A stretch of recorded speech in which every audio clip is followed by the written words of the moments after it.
What is up, boys? How we doing? How's it going? In today's stream, we actually have a guest. We have Mayor Munoz, who's a fellow Capcom creator, and also he's also a fellow Resident Evil YouTuber. And we're gonna be here. We're basically gonna be discussing some RE9 stuff. We're gonna be going over stuff that that I didn't really go too much into detail in my other video, my videos that I posted.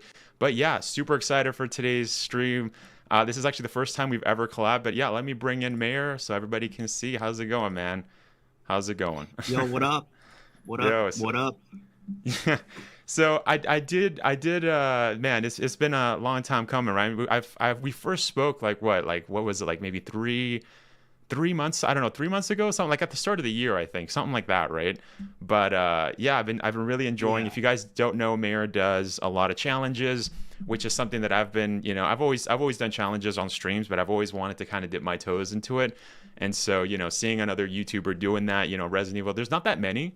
It is kind of a small niche in the Resident Evil community, right? But dude, yeah, but I gotta ask, like, what got you into Resident Evil? Oh, dude. There's a lot of like origin stories for that, but specifically when I was 5 years old, my brother brought Resident Evil 4 home on the Oh, GameCube. nice, Uh, nice. I think he rented it, and from there, like just watching him play, I was so interested in the game. And I didn't know there was a whole franchise. To me, Resident Evil 4 could have been just Resident Evil 1 because I didn't know, I was like 5 or 6. I didn't know there was more Resident Evils. But after that, I got so obsessed with Resident Evil. Nice. And how old were you when you did that? When you Um, played RE4 when your brother brought it home? so I was about, man, when did Resident Evil come out? Like Four. I mean 2005? five. Yeah. Yeah. Yeah, so I was about 5 years old. And I didn't really get a chance to play it, you know? Oh, I you saw didn't your get a brother chance play to it? play it. I saw him play it. So every once in a while, I'd hop on the controller, but I didn't really start playing Resident Evil games until I was about like 10 years old. Yeah, yeah. No, I definitely, yeah, I'm actually the same. Well, I played, yeah, kind of similar. I played Silent Hill really early when I was 5. That was my first kind of survival horror experience. And then getting into Resident Evil, well, I actually got into Dino Crisis.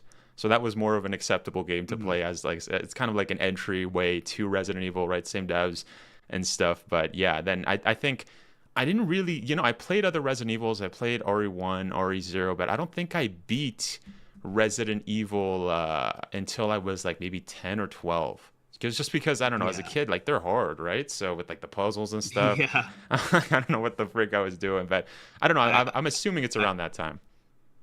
yeah, Yeah. I remember. My brother he could not get past the village segment. Everybody and their mothers just thought the village segment was the hardest part of the game. Well, There's more to the game than just the village segment too. it kind of is though. I mean, it's kind of Yeah. wild that like the game is like it, and RE8 did the kind of the similar strat, right? Like the Oh village yeah. section is the hardest section, like on the hardest difficulty, right? On Village of Shadows, and same thing with RE4. That was always something where I was like, bro, like why? Like it gets manageable later on because you actually get weapons, you get Mhm. like items and stuff that you can actually defend yourself. Yeah. Armor in the case of RE4, right? But yeah, that's that. I Mhm. mean, they kind of have a point, right? It is like the hardest. It kind of deters a lot Yeah. of people too. I've seen a lot of YouTubers that aren't like they know Resident Evil, they've played RE4, but they always just get to the village, and I think that kind of scares them because they think, oh shoot, the whole game's gonna be Yeah. that hard. But Not to mention that like Resident Evil 4 was kind of like revolutionary at its time in terms of gameplay and the way camera angles worked. And yeah. so some people probably just straight up weren't used to it. Yeah, no, definitely, definitely. But yeah, but I guess that kind of leads us to today's topic, right? We're basically talking. What's up, Mikey? What's up, Rock? In the chat, how's it going, guys? As mentioned in the pinned comment, we are going to be reading some chats or questions that you guys have as we're discussing. But we're going to be going over, I guess, the main topic of today, and that's obviously RE9. So I do want to kind of go out there right out of the limb, right? Just go and just ask you straight up: do you have any concerns for Resident Evil 9? Like at all? Um, I think one concern is Capcom's a really really good company when making really solid horror games, but they have a record of every once in a while they drop something that is, should be a banger, but then ends up being a complete flop. For example, Resident Evil 6, although I enjoyed Resident Evil 6, not a lot of people did. And it kind of deterred a lot of people from the fandom. And there's, Operation Raccoon City, Resident Evil Reverse, Resident Evil Resistance, Resident Evil, Yeah. all those projects that maybe Umbrella some Corp. people like. I'm not hating on anybody that does like those games. Some of them are enjoyable to some extent, but you can't deny that a lot of them were flops. And I'm a little scared that Resident Evil 9 could possibly be a flop, but based off what I've seen, it looks amazing. I see. So I guess that kind of leads me to another question, right? I mean, same thing, right? I mean, it's what was your kind of experience, like what was your overall experience with RE7, RE8? Did you like those games? Like what was your experience with that? So I actually, after Resident Evil 6, I kind of stopped playing the Resident Evil franchise. Resident Evil 7 came out a few years later, and the hype was that it was going back to horror. It was just Resident Evil at its core. I like that, but it still didn't get me back into the franchise. It wasn't until Resident Evil Village where I finally came back into the franchise. And for that, I love Resident Evil Village a little bit more than 7. Whenever I replay it, I'm not as excited playing Resident Evil 7, but I love playing Resident Evil Village. A lot of people, I don't know why, lately there's just been this sentiment towards Resident Evil Village that it's not a good game, but I enjoy it, man. I love it. I love that game. It's probably one of my top 5 Resident Evils. Wow, I see. So yeah, so I guess since this is, Resident Evil 9 is basically being directed by, I believe his name is Koichi Nakanishi, right? The same director for Resident Evil Revelations and Resident Evil 7, right? So that's interesting that we had a similar experience because I played a ton of RE6 with buddies, with friends. When it came out and stuff, but playing by yourself that was my experience. I was like, bro, this is so rough. Like this is like it's kind of disappointing, right? I mean, the only thing I think that saves RE6, in my opinion, is just the co-op, like the cooperative gameplay. But RE7, I had a similar experience with you actually, because when it came out, I was just not really into it. I was just like, I didn't even play it until 2021, which is actually a couple months. No, I think, 2021 January. And the reason I know that date is because that's when I was kind of thinking, you know what, I should probably start a Resident Evil channel. And I'm like, I should play Resident Evil 7. So I just basically beat it in 3 weeks. I beat it I think 7 times or something like that. And, I didn't really look back after. I got the platinum really quick. And that's it, right? It was not, but one thing that I will say with the replay ability factor is that you can't skip cutscenes, correct? I think so. I don't think you can skip. Yeah, for 7. Yeah, like that's something that obviously the remakes they have implemented, so it's a lot more of a smoother experience. Or even like RE8 Village, I'm pretty sure you can. Wait, can you skip in Village? Now I'm kind of second guessing myself. Yeah, you can. Okay, yeah, but I think RE7, I don't think you could, and so that does hurt like the replay factor for sure. But you kind of mentioned before too that you thought that it was kind of. It's interesting because you said it was kind of similar to the core of Resident Evil. Is that just what you were kind of hearing, or is that what you actually felt? Because it seems like you like what's your experience with Resident Evil, like the other games? Did you like what do you mean by that? That it's similar to that it is Resident Evil? When Resident Evil 7 came out, that was kind of the marketing strategy. Is like, oh, we're going back to our roots, and you hear that all the time. Resident Evil 7 is we're going back to our roots. And if you play the game, you see the similarities. You it's, for one, it's scary. At its core, it's horror. The second thing is item boxes. Resident Evil 1, 2, and 3 had item boxes. Resident Evil 7 also had item boxes. And I was recently watching another streamer talk about Resident Evil 7, how it's a lot like, core Resident Evil, where you have to, when you're trying to leave the Baker residence, for example, the main house, right? You have to collect 3 little statue heads. That's Resident Evil. You go around, you got to solve little puzzles to get those statue heads. Then you put them at the door, and then you go find another one, and you put that one at the door until you eventually have all three, and then you can leave the residence, and the game continues from there. It's other than some changes like the healing, the whole healing system, where instead of herbs you have to use, what are they called, serums or whatever. Yeah, or the alcohol, right? The alcohol, he basically just chugs, or liquid. Not chugs, but just pours over his whole entire arm or whatever, right? But they always change the healing system. Yeah, no, I guess that is a good point, right? I mean, like, yeah, we had most of the time first aid sprays and green herbs, right? And that one did obviously there is a lot of differences with Resident Evil 7, right? It seems like they were kind of trying to reinvent the whole entire series, right? And one thing that I've always kind of noticed or stated, right? I mean, this is kind of obvious for a lot of people that have played Resident Evil 7, is that it does seem like Capcom took a lot of inspiration from the PT demo with the Hideo, was it Hideo Kojima? Yeah, it was Hideo Kojima and Guillermo del Toro, right? That were gonna do that Silent Hill game. Like, there was a lot of like, even like the whole telephone bit. Like, I was like, bro, like, what is, like, from the footage that I've seen, because I've never played the PT, tech demo or whatever. So I've never, but what I've seen from it, it does kind of give me those vibes, and right. So I can tell you. So I specifically remember the whole Resident Evil 7 demo marketing.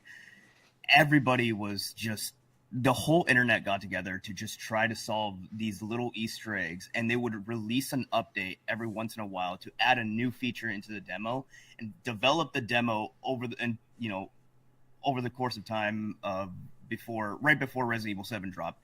And it was just this giant Easter egg hunt where a bunch of people got together, figuring out what fits with what did they add in the new updates that they drop, and trying to get the real ending. And then you eventually did get the real ending, and you actually were given something, so that when you started the main game, you had, I believe it was a coin, right? In Resident Evil 7, you use coins to get certain upgrades. I don't know if you remember that, but in the demo, if you do the demo correctly, if you get the real, I guess, ending, I would call it, you would get that coin to be able to use in the main game, which was super. I think Resident Evil 7 demo was one of the most developed demo of all the Resident Evil demos, in my opinion.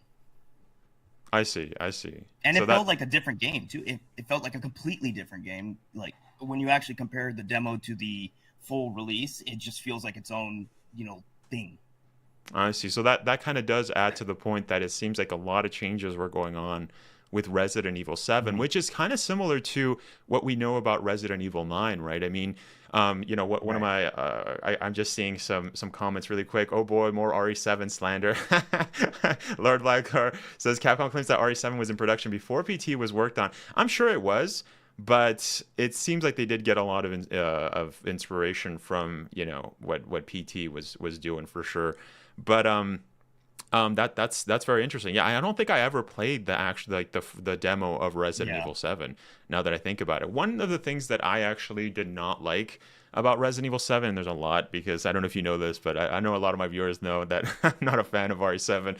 But I would have liked it if it was more of a spin-off.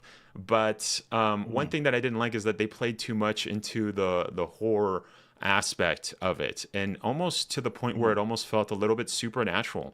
You know what I mean? And that was never explicitly explained. Correct me if I'm wrong, please, but like the infection, the mold virus, never made it so that people would actually just kind of like appear and disappear.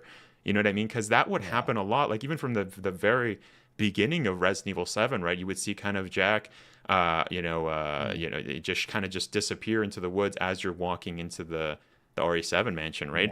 I mean, there's a lot of that happening where he would just pop up out of nowhere, as he would just disappear, almost as if he was like a ghost or something, right? Like something like that, where he would just like reappear, punch you, and then leave, right? Or whatever, or grab you and then throw you, and then you have to escape, but then he would disappear again. So that kind of mechanic was something that was never really seen. There was also another section too where it kind of felt a little bit of that paranormal side. Well, even like the spooky kind of talking on the phone. Like, they tried a lot of new things, But what I find interesting though is that with RE7, a lot of the stuff that they kind of changed for RE7, like all of the minute details that they changed, like for example the tape recorder to save, the phone calls, like all of that was kind of dropped when it came to Resident Evil 8. It's almost like Capcom was like, all right, let's try some new stuff, and then let's just drop all of that stuff. Because one of the problems too that I noticed with RE7, because I know obviously a lot of my friends, a lot of content creators that I know love RE7, and one thing that I noticed is that they always it's for, and also just for general fans that I've spoken to, right, when I do like street interviews and at expos and stuff, the people that like RE7, there's no other game in the series that's like RE7, like exactly one to one. Even RE8 is the closest, I would say, but it's still not 100%. Obviously, RE8 is almost feels like RE7 and RE4 had a baby kind of a thing. You know what I mean? So, but that's also very strange, right? Because for example, if you were to talk to a new Resident Evil fan and his first Resident Evil experience was Resident Evil 7. What other game can you mention, like out of the top of your head, that's exactly the same kind of experience as RE7? I know you mentioned before that, there's a lot of scare tactics, right? Like there's a lot of it's scary, but I would also make the counterclaim that a lot, like especially if when we're playing as kids, because I think being a Resident Evil, experienced players, I don't think a lot of us are going to get scared from stuff, right? I mean, like when I first played RE4, getting to like the regenerator section, that was freaky. Like as a kid, I was like, bro, what the frick? I can't hurt this enemy. I can't do anything, right? And although that, so I would say that every kind of Resident Evil game has those kinds of sections. I think it stops after, I think, maybe RE5, but it's kind of hard to tell because I wasn't like a kid at that point, right? I was like a teenager. So it's a little bit rough, but yeah, I'm just curious, because we obviously have a lot of similarities with, I'm curious though, because you said before that you didn't really vibe with RE7, but did you ever vibe with that after, or did that never change? I didn't really play Resident Evil 7 until after I played Resident Evil Village. The only thing I know a lot about Resident Evil 7 at that point, only because I watched like a million playthroughs. Like everybody and their mothers was playing Resident Evil 7 and putting it on YouTube. I mean, like Markiplier, for example, has like millions of views on his, and I love watching the videos. I just didn't want to play it, until I finally did play it around the time that I started a YouTube channel, and I enjoyed it. But yeah, it feels a little slow at times. Mainly once it gets to the second half of the game, where the boat section. I think a lot of people are familiar with the boat section and have talked about the boat section. They don't like the boat section. I'm one of those. I just don't. It's not even scary, to be honest, to me. Well, yeah, even a lot of people that like Resident Evil 7, like they're diehard RE7 fans, they don't like the ship section. So yeah, it's interesting, right? I mean, obviously no game is perfect, right? But yeah, I mean that's interesting. But I guess that kind of leads back to RE9. I mean, that's why I wanted to kind of ask you your thoughts as to why, if you liked Resident Evil, and also kind of in the same boat. What did you think of Revelations? We just streamed that. We just did the multiplayer for that. But did you ever play Revelations? Did you like it? What were your thoughts on it? So, I love Revelations 1. I think it's it feels like a different Resident Evil game. You're on a ship in the middle of the ocean, new type of creatures. I think mostly everything is just new enemies, new stuff. You play as Jill. You play as what's the other guy's name? Parker. Yep. You play as Chris. Well, you don't play as Parker, or do you? I don't remember. Yeah. There's a section. There's a couple of Terra Grigia sections where you play as Parker. Yep. But Revelations 2, on the other hand, I wish I didn't have to be honest, but I really don't like that game. I don't like that game. Well, you know what? I can kind of semi agree. I think it was a good game, but there was an issue I had with kind of the ending, with the whole Alex Wesker bit. And I'm curious, what were your, I think, gripes with the game in particular? I get a lot of people always arguing with me on this. Like, I always say that it kind of feels like The Last of Us, where you're with you're with a partner that is pretty much defenseless, right? Yep. and you have like, I think there's crouching mechanics, stealth mechanics. There's something that I hate so much in especially Resident Evil games, bleed mechanics. You bleed, you have to bandage yourself, and I'm just there's a crafting system, which I mean, there's a crafting system in Resident Evil 4 Remake, but it's just, there's just so much of it that I don't like. But one of the biggest things is the episodic stuff. It'd be fine if like the episodes, Resident Evil Revelations, it's a whole game, there's episodes, right? But it comes with the game. Revelations 2, at the time, you had to buy the episodes as they came out. And you had to wait. I don't know. Yeah, I don't know what they were, like $20 maybe for episode. Yeah, I can't remember. So, yeah. But I mean, now it's like $2-3 per episode, or just buy the full game. And it's just like, I didn't like that, man. At the time, Walking Dead Telltale games was super popular. So I'm assuming they try to copy that formula. Not copy, but like they try to go with that formula. It's like, oh, maybe we can make some money off of the fact that if we drop episodes, people will buy them and we can get more out of them. And it's just like, I did not like that. I didn't like that.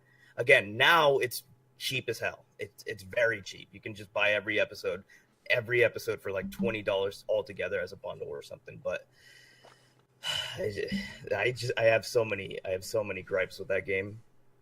Yeah, no, those are all excellent points. If anything, yeah, I was gonna say too. I think that was kind of just the meta during that time, where it was just like, I think Life is Strange was doing that. Which, by the way, Life is Strange 2, one of the worst freaking games I've ever tried out. I tried it because everybody's like, oh, it's such a good game, bro. Being Latin American, like, you would find weird crap that never happens. I gotta talk crap about that game. I'm sorry, I gotta say it, but like, you're Latin as well, Mayor. So I gotta say. Would that ever happen in a Latin household where a kid would ask his dad, hey, can I get like money to go party? And not get like told off? Like, stuff like that was kind of crazy. But no, that game freaking was so bad. Anyways, going back to what kind of my gripes with Revelations 2 is, I mostly had an issue with, just like as mentioned, the ending, with how Alex Wesker was kind of did like a Professor Xavier, from like X-Men, like the third movie, where he kind of just brings his subconsciousness and puts it in somebody else's. And that was really like obviously it is sci-fi, but it's also kind of just, obviously science doesn't really know too much about consciousness. And that's another issue I had with the Megamycete, and specifically Shadow Rose. Where it turned into like Stranger Things, where it just, again, that paranormal kind of side, where it went like supernatural, like it just went into like territory that would be okay if it was a Silent Hill game, but not really for a Resident Evil game. Now, of course, just so everybody's knows, Resident Evil 8, Resident Evil Shadow Rose, they did kind of specify and do a pseudoscience kind of explanation for everything, because they have to, because that's Resident Evil. But I was just not buying it. I think that it did not suspend my disbelief whatsoever, with there being a consciousness, and it's almost like a different world, and everybody lives there, and you know what I mean. It's still, for years, your consciousness is still alive. Like, you know what I mean. A lot of people like to bring up the argument that fungi or whatever, there's some studies that show about that they have consciousness, but it's like, yeah, but that's like you're blowing it up to such a huge proportion, right? But that's interesting though. Going back to what, I guess the initial question, right, is that your thoughts on Revelations. So you seem to really like Resident Evil Revelations, but not so much. You didn't really have the best experience with RE7, right? I mean, you think it's a good game, you think it's awesome, but that kind of just leads me to, I guess, the whole topic, right? It's like the first question is, do you have any concerns with RE9? But you brought up good points, right? You said that Capcom has kind of fumbled the bag before, right? With like, especially with their multiplayer sections, their multiplayer games, or like RE6, right? And yeah, that's very true. I think for me, the only thing that I think is kind of concerns me is, and this is something that at first, well, for starters, when they kind of showcased the trailer at the Summer Games Fest, I was like, I thought it was like Parasite Eve, like a new Parasite Eve game. I had no idea that it was Resident. A lot of people thought it was going to be Evil Within. Right. Like, don't they have like I never played Evil Within, but I saw my friend play it. But I think, yeah, like there's like a department and stuff, right? Well, I just assumed FBI, and I'm like, okay, this is the blonde hair chick. Maybe it's like the daughter of that main character, but it didn't really hit a lot of fans, and especially. I've played Outbreak as a kid, but I had no idea what I was doing. I was like, why is this game taking forever to So freaking load? Oh no. So it kind of leads me to my question too. What was your experience with Outbreak? Did you notice right away? I didn't see your trailer reaction, but what was your experience with Outbreak? Sorry, for a second it cut out. Oh, no Are worries. we Yeah. good? Or like, are we still live? Yep. Okay. Yep. Sorry. Everything's good. But no, if you didn't catch the question, it was just what was your experience with Outbreak? Because obviously there's a huge connection with RE9, right? I actually didn't. I've never played Outbreak. The only time I have any. I've watched a couple playthroughs. That's about it. A couple live streams of Outbreak, but I rarely pay attention. I don't even think. Is there really a story in Outbreak other than just Yeah. side plot? Yeah, it's always been kind of like I don't know. It's always been kind of out there. It's obviously like a spin-off game, so it's never been really important to the Resident Evil series. I think there was. Mhm. I think I got one comment of somebody who was trying to be like some boomer was like telling me like, bro, like you have a Resident Evil page and you don't know about Outbreak. I'm like, bro, I literally said I played it as a kid. I owned it, but I never Yeah. beat it, bro.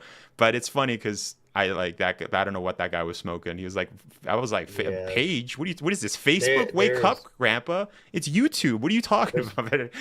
Anyways, Yeah, but there's way too many gatekeepers in the Resident Evil yeah, community. They always tell you like what you have to like and what you don't have to like. I'm like, honestly, dude, like whatever the hell you want. If you like Resident Evil 6, hell yeah. If you like Resident Evil 1, hell yeah. If you like Umbrella Chronicles, hell yeah. I don't care. Like as long as you like Resident Evil, honestly, we can just, you know, yeah, I don't know why and people have to gatekeep. I did hear on Twitter that a lot of people were getting kind of bad, like they were just getting trashed because they never played Outbreak, right? And it's like, it's Mhm. such an obscure game. It's honestly so weird that we're getting Outbreak references in RE9, right? If there was no references for RE9, I don't think that game would have been, you know what I mean? Like, like I don't think people that haven't played it would play it even to this day, right? I mean, it's a little bit Yeah. it's a little bit complicated, not complicated to set up, but it takes a while to set up. And as mentioned, I remember as a kid, the loading, even in single player, man, it took freaking forever. Yeah. So, but it's not really that much of an important game like previously in the Resident Evil kind of lore of things. But it is interesting that now it seems like it is going to be important to the story. So, you know, I mean, I wouldn't be surprised if we end up getting maybe a port of Outbreak, right? Or what are your thoughts on that? Mhm. Well, my interesting thing is why does Capcom keep making so many multiplayer games that end up just flopping when they have one literally right in, like they have the right Resident Evil game that could be made into a multiplayer game of our for our time, modern Resident Evil game. It's Outbreak. If they just did something with Outbreak and then ported it to modern consoles, they would have something, that would be their multiplayer game that they've been trying to make for like years now. Yeah, and I guess kind of to add to that point as well, I mean, if you go on the Resident Evil like .net site, you can see that they do acknowledge Outbreak. Like that is part of their history, right? Like you can find pictures on Outbreak. They have a dedicated like page on kind of the history, the Resident Evil history. So it's obviously something that's, and so I was honestly kind of shocked that because I was a kid when I played Outbreak. I didn't know freaking Alyssa Ashcroft. Like there's so many characters, by the way. So Yeah. I think the only ones that I really remember, like I know remember Cindy. I played as Cindy a lot as a kid, and I played as Kevin, and then that's about it. Like I think the Japanese chick too. What was her name? Yoko. But that's about it. But yeah, it's kind of crazy. But we were kind of talking before about how RA7 seems like it kind of had an identity crisis, and that can be seen too with we didn't really go too much into detail, but I guess I'll go into it right now, right? I mean, one of the weirdest things for RE7 in my opinion was that we never saw Ethan's face, right? And that kind of was almost like an RPG mechanic, because the producer at the time said, in interviews, he wanted players to feel like you were playing as Ethan, as if you were Ethan. And I think that kind of breaks down, like that argument falls apart on itself. It collapses on itself really quickly, mostly because you don't get to pick what Ethan says. The only thing that's kind of an RPG mechanic is right at the end, which has never been done in Resident Evil to my knowledge, right? Where you can actually pick. I mean, well, you can't say Resident Evil 3, OG RE3 Nemesis, you can't pick and choose like your own adventure. Like if you go and shine a light on Nemesis, right? Or just leave or fight him or run away, right? But the fact that, you know, they kind of gave you that weird option at the end where you pick Zoe or Mia, but then there's also a canon ending to that, so like there's no point in that. It's almost that's why to this day I hate like ending. Like if you have a video game franchise, right, and you have an ending in one of your games, you're gonna make the franchise more complicated. For example, I remember Gears of War 5. There's an ending that you choose, like you save this guy or you save that guy, and it doesn't freaking matter because the canon ending is the other guy. Like, who cares who you pick, you know? But at the time, nobody was saying there was a canon ending. You choose, and then you don't know when the next game is going to come out, and what they're going to decide with is canon. It just muddies the water. I don't think there should be. If you have a huge franchise, I don't think there should be an ending based decision, you know, or a decision based ending. Sorry.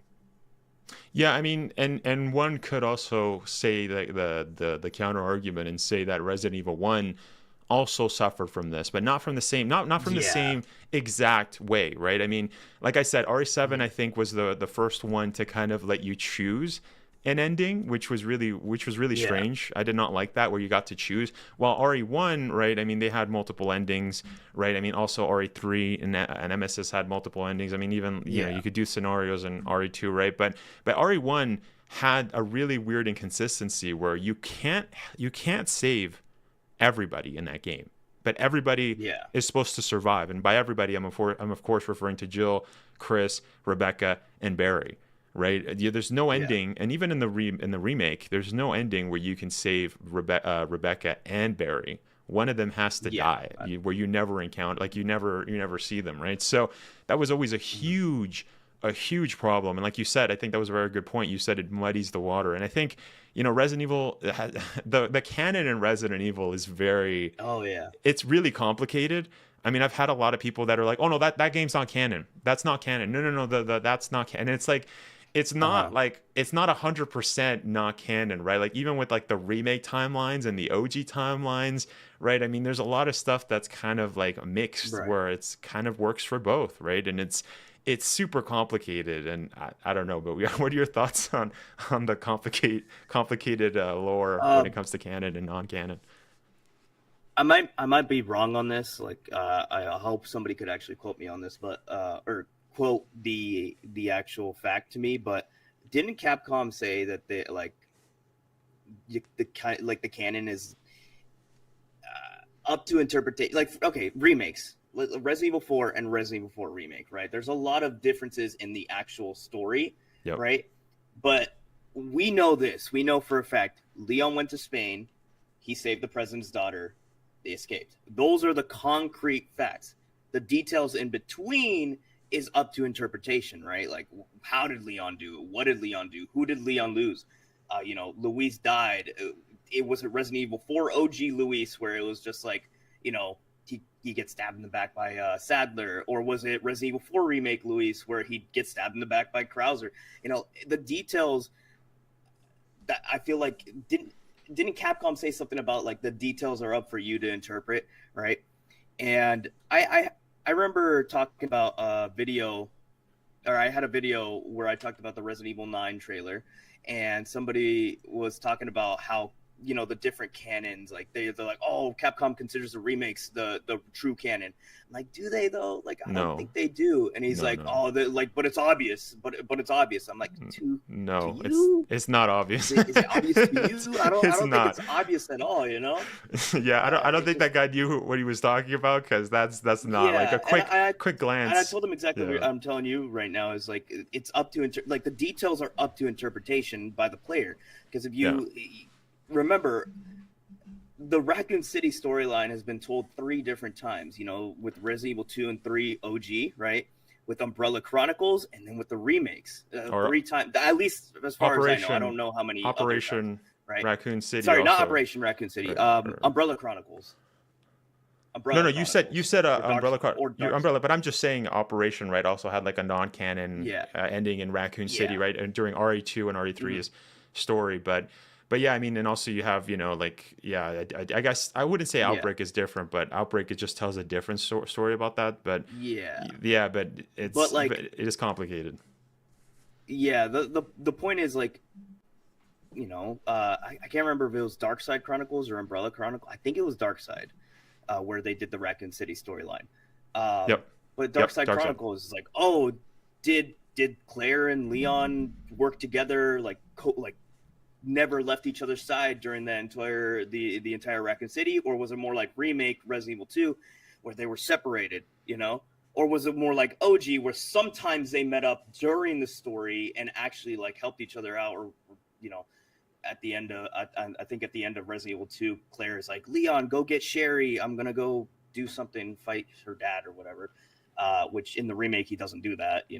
They just straight up coincidentally meet at the end, Yeah, which is super lucky, because if Leon had missed that, then he's toast. But it's a close call. But I mean, whatever. But I mean, that is a good point. Yeah, that is something that I kind of liked about Umbrella Chronicles and Darkside Chronicles, is the fact that it was kind of like they tried to make it, I guess, cohesive, but it just was kind of like a super rush version of the actual story. Like even Umbrella Chronicles, you're going around with Jill through the mansion. Like obviously that makes a little bit more logical sense, right? Instead of just like, let's split up, right? like a normal horror movie, right? But I mean, that is Resident Evil, so you can't really, it's fine. But it was nice to see, right? I mean, it was just, but they did cut out way too much stuff, but it was cool. It was a cool perspective. And I also don't remember if Umbrella Chronicles did kind of fix that, where they did save both. I mean, they did add, I was going to say if they saved Rebecca and Barry, but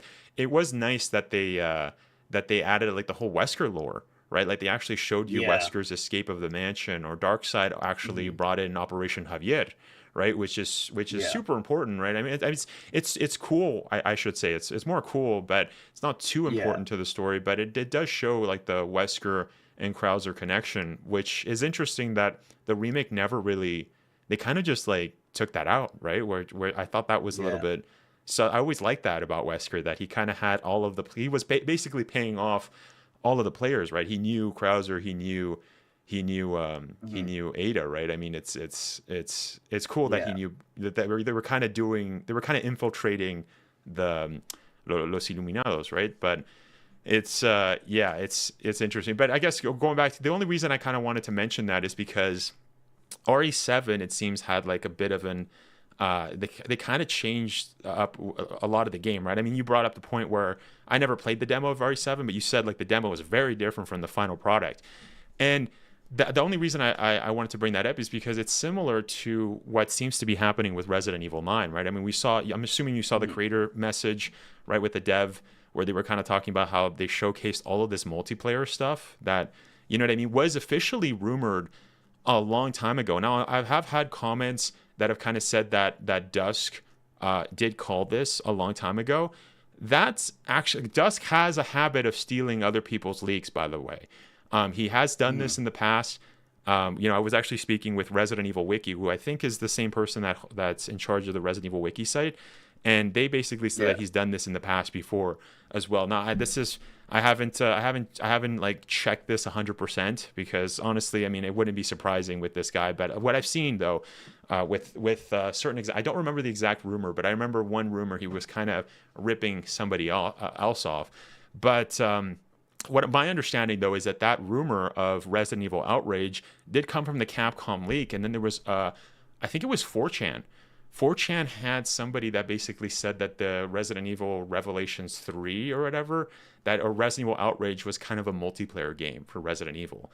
And then obviously, it seems like Dusk was also jumping on that bandwagon. I don't know when though, but I think this was even prior to before he said. This was like back in 2022, I believe. 2021, I believe. Like I said, this is why it's a little bit fuzzy in my mind, but it's interesting, right, that Resident Evil 9 kind of had had a huge identity crisis.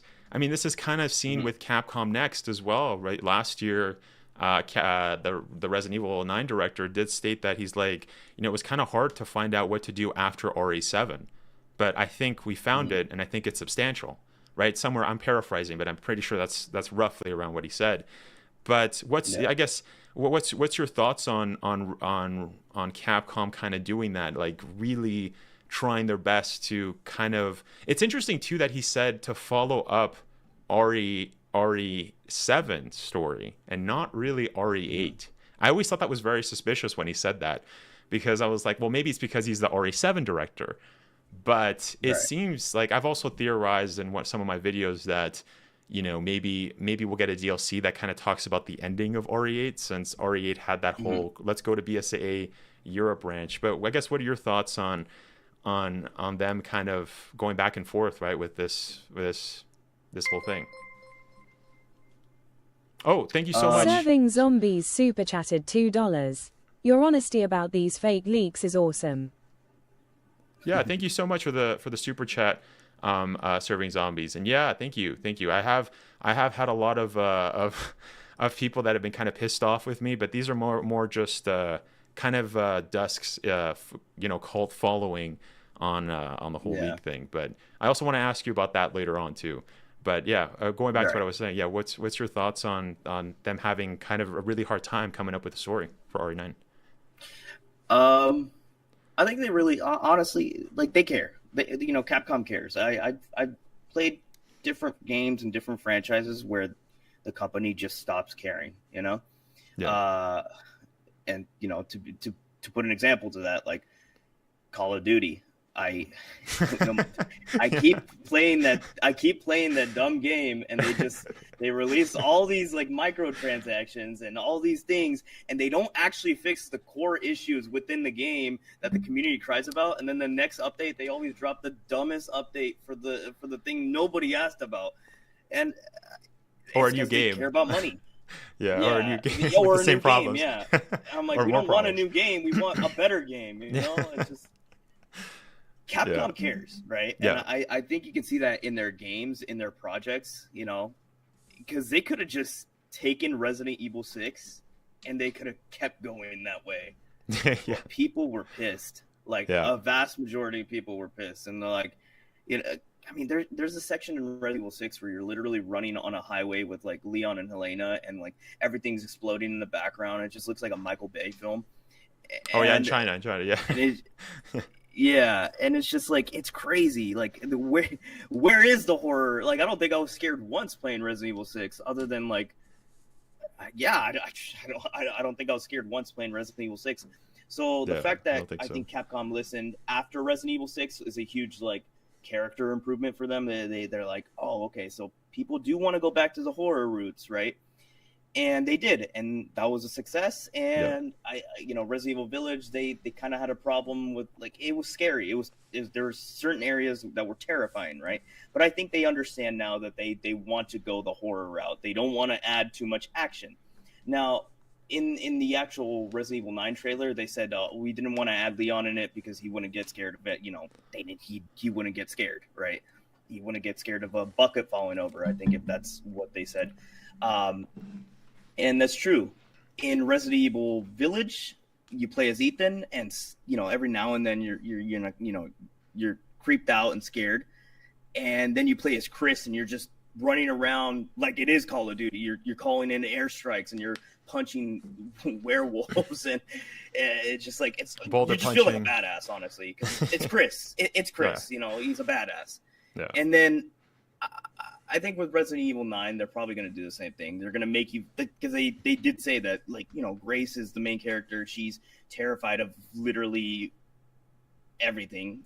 She's I don't know what the right words. I don't know what the words they used for her was, but she's easily frightened, And they're probably going to have you play as her, and then they're going to be like, oh, there's a segment where you play as Leon or Jill or Claire, whoever they decide to bring back, and they're just badasses, and they're roundhouse kicking everything, I honestly think that's the route they're going to take. They're going to have a horror section, and then they're going to have a badass like Resident Evil 4 action section. Well, Yeah, and kind of to add to that, because before you said that it seems like they're going to focusing on horror, but I do remember, I think it was what's the guy's name? Jeff Keighley or whatever, the guy from like Summer Games and Game Awards. That guy, I remember when he introduced Resident Evil 8. I mean, sorry, Resident Evil 9 when we first saw the trailers, right? And we saw them kind of talking about the RE9. I think he did state something along the lines that they are going to be mixing a blend of horror, but also going to have action packed or something along those lines. And I'm pretty sure there's also been like other articles that have kind of stated that. But it seems like we do know that it's just not going to be the same RE7 formula. So I think what you stated before too, with how Capcom does care, it seems like after RE7, I don't know. It seems like that, like with what we've seen with, with RE8, it seems they kind of just dropped RE7, like, complete, like partially, I guess. And then, that's where we got, that kind of a mixture of RE4 with RE7. So I'm kind of intrigued at the idea that it might be the same case for RE9. It seems Capcom, and which I think is good, by the way. I mean, if you guys have ever heard, I know a lot of my viewers know this, but I've always kind of, what's the DNA of Resident Evil? I've always kind of split it up into three things, right? You have that survival aspect, and then you also have the horror, but then you also have a bit of action, right? You can't have Resident Evil without that. And usually that's kind of characterized by, obviously the horror is with all of the BOWs, right? Like starting with RE1, right? You see all of the hunters, all of the disgusting zombies. You also have the survival aspect where, the game, Resident Evil has always given you a weapon. They've never let you just be defenseless 100%. And that can be seen with the knife, right? Like you could basically, and they also give you a finite amount of bullets, and which has always made that survival aspect really intriguing when it comes to Resident Evil, because it's like, well, there's a whole bunch of monsters in a mansion, but I can't just go around just freaking like use like basically like RE6 or RE4, where it's just like RE4 I think did a better job, obviously, but RE6, where you have so much ammo all the time at your disposal, unless you're playing at like the hardest difficulty, but you're basically just like you said, like a Michael Bay movie where it's just like super action packed, right? Where that action side was obviously being played way too much in the scales, right? But with Resident Evil, right, we're actually talking about like RE1 and what makes Resident Evil like Resident Evil. We've always had that aspect of, you have a knife if you run out of bullets. You have to be smart with your gear. Yeah. You can't just be going around doing that. Should I dodge this enemy or should I confront this enemy? Right? So those kinds of that's the survival, the survival aspect. The horror with the BOWs, and the action side is just you basically, the action packed of you running, right? You going around, you basically be, either you're doing CQC, you're fighting, you're shooting, or even like the ending of RE1 where you have like a whole freaking rocket launcher and you shoot the freaking tyrant, right? That's pretty freaking badass. That's action packed, but it's not to the level of RE6 where it's like Michael Bay, right? So that's where I think there's a delicate balance with all of those scales, right? Where you need to keep it very together, or else you get something like RE6 where it's too much action, or you get something like RE7 where it's too much horror, where it almost feels like a spin-off game. Yeah.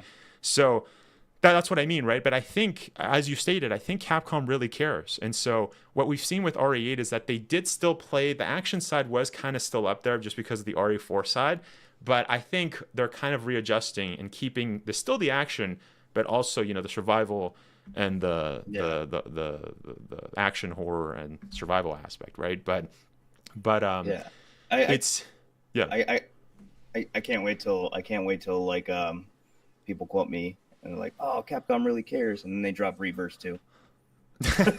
Well, they almost did, right? They almost kind of did, and that you kind of called it, right? I mean, I remember you showed up on my stream, and you were like, "Yo, it's gonna be Reverse 2, man. It's gonna be good." And they kind of did showcase that they were working on a multiplayer game. Now, I do want to ask you more about that. It better be Outbreak.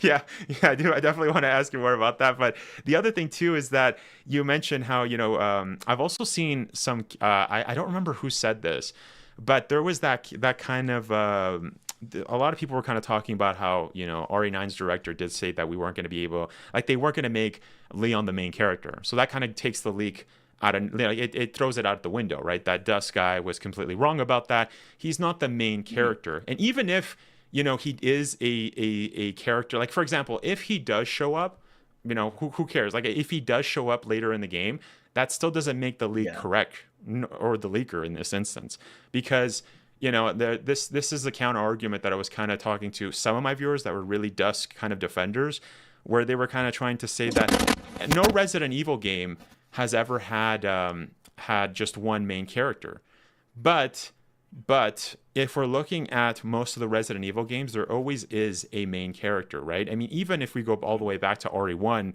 you're playing as Chris, right? Or you're playing as Jill. Now, whoever you pick, the other person is kind of a side character.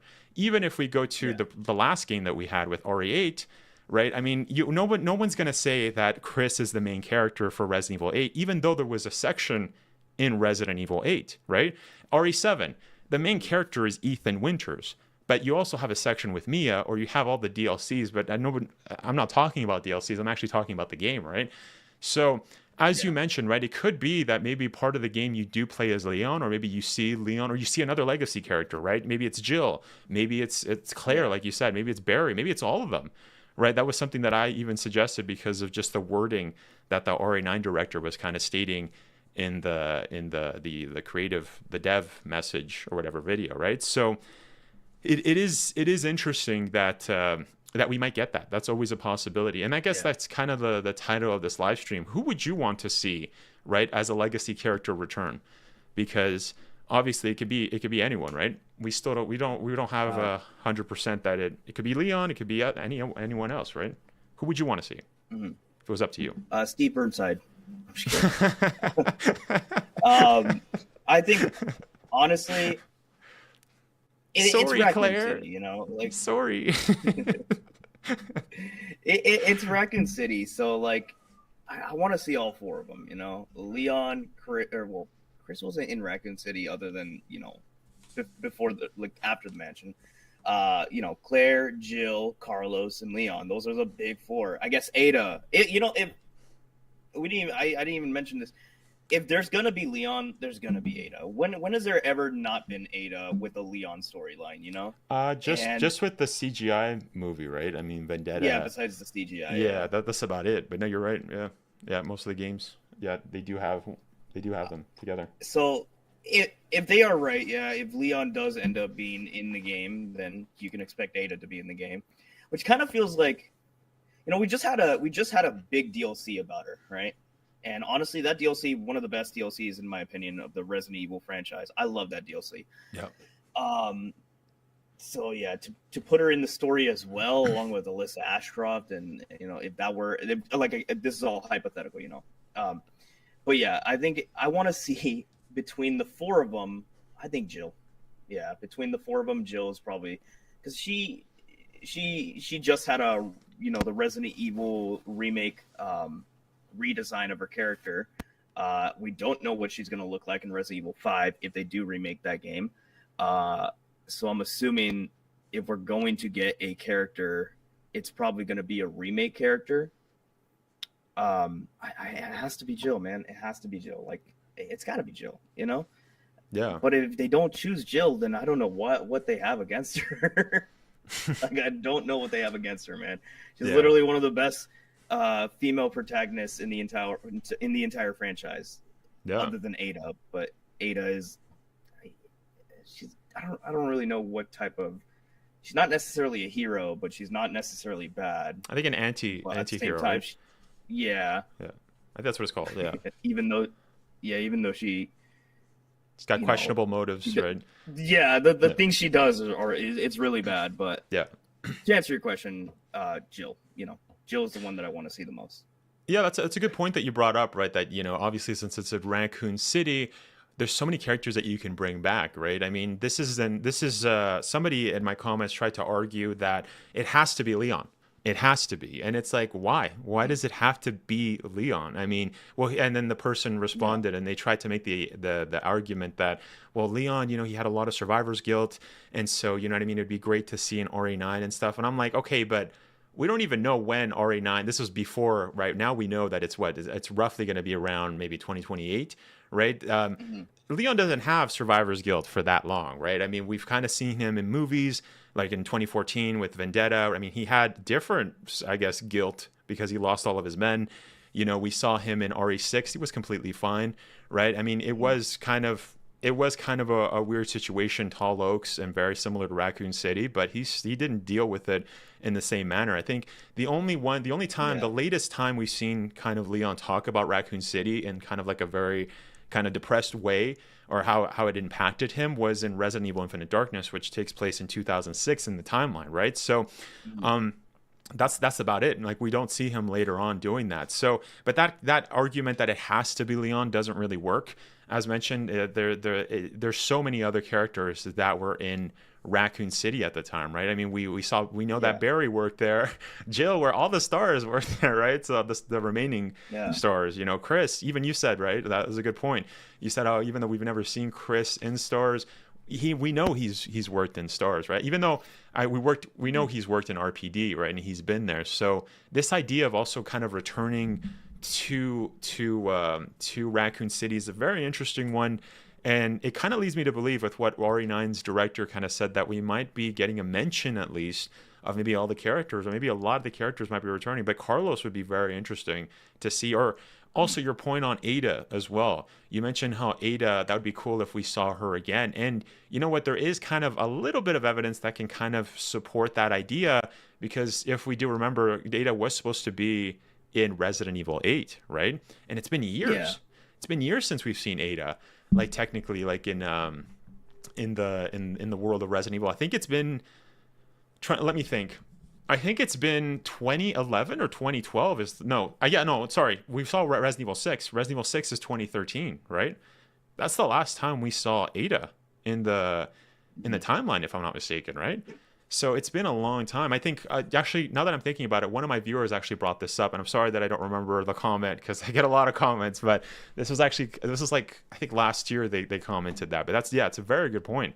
We haven't seen Eder in a long time. So I think for me, maybe Eder, but I do agree with you. It would be great if we actually saw Jill. And just so we're all clear, because I know there's a lot of stands for freaking Dusk Golem.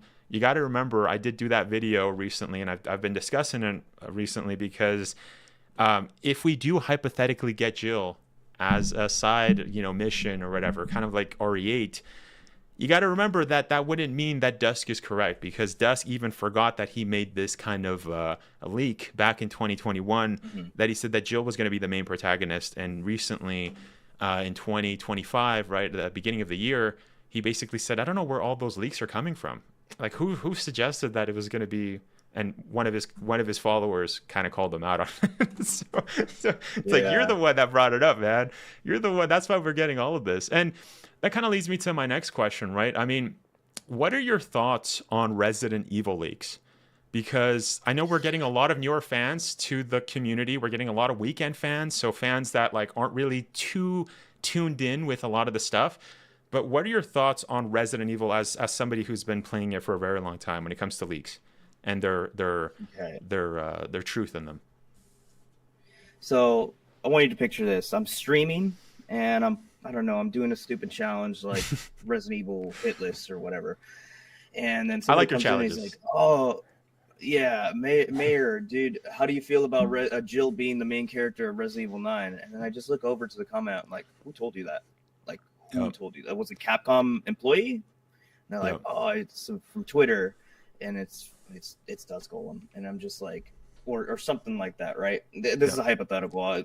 It's happened before, but again, it's just me putting together a hypothetical. And then I've had a couple people who are like, "Oh, it's from this article," and then I go into the article, and then I look at the article, and then they quote a tweet, and it's Dusk Golem. And it's just like, everything leads to Dusk Golem, every single piece of information. I'm like, do you guys understand that Dusk Golem is not a Capcom employee? Like, I know that he's a leaker, and so by definition, he doesn't need to be a Capcom employee.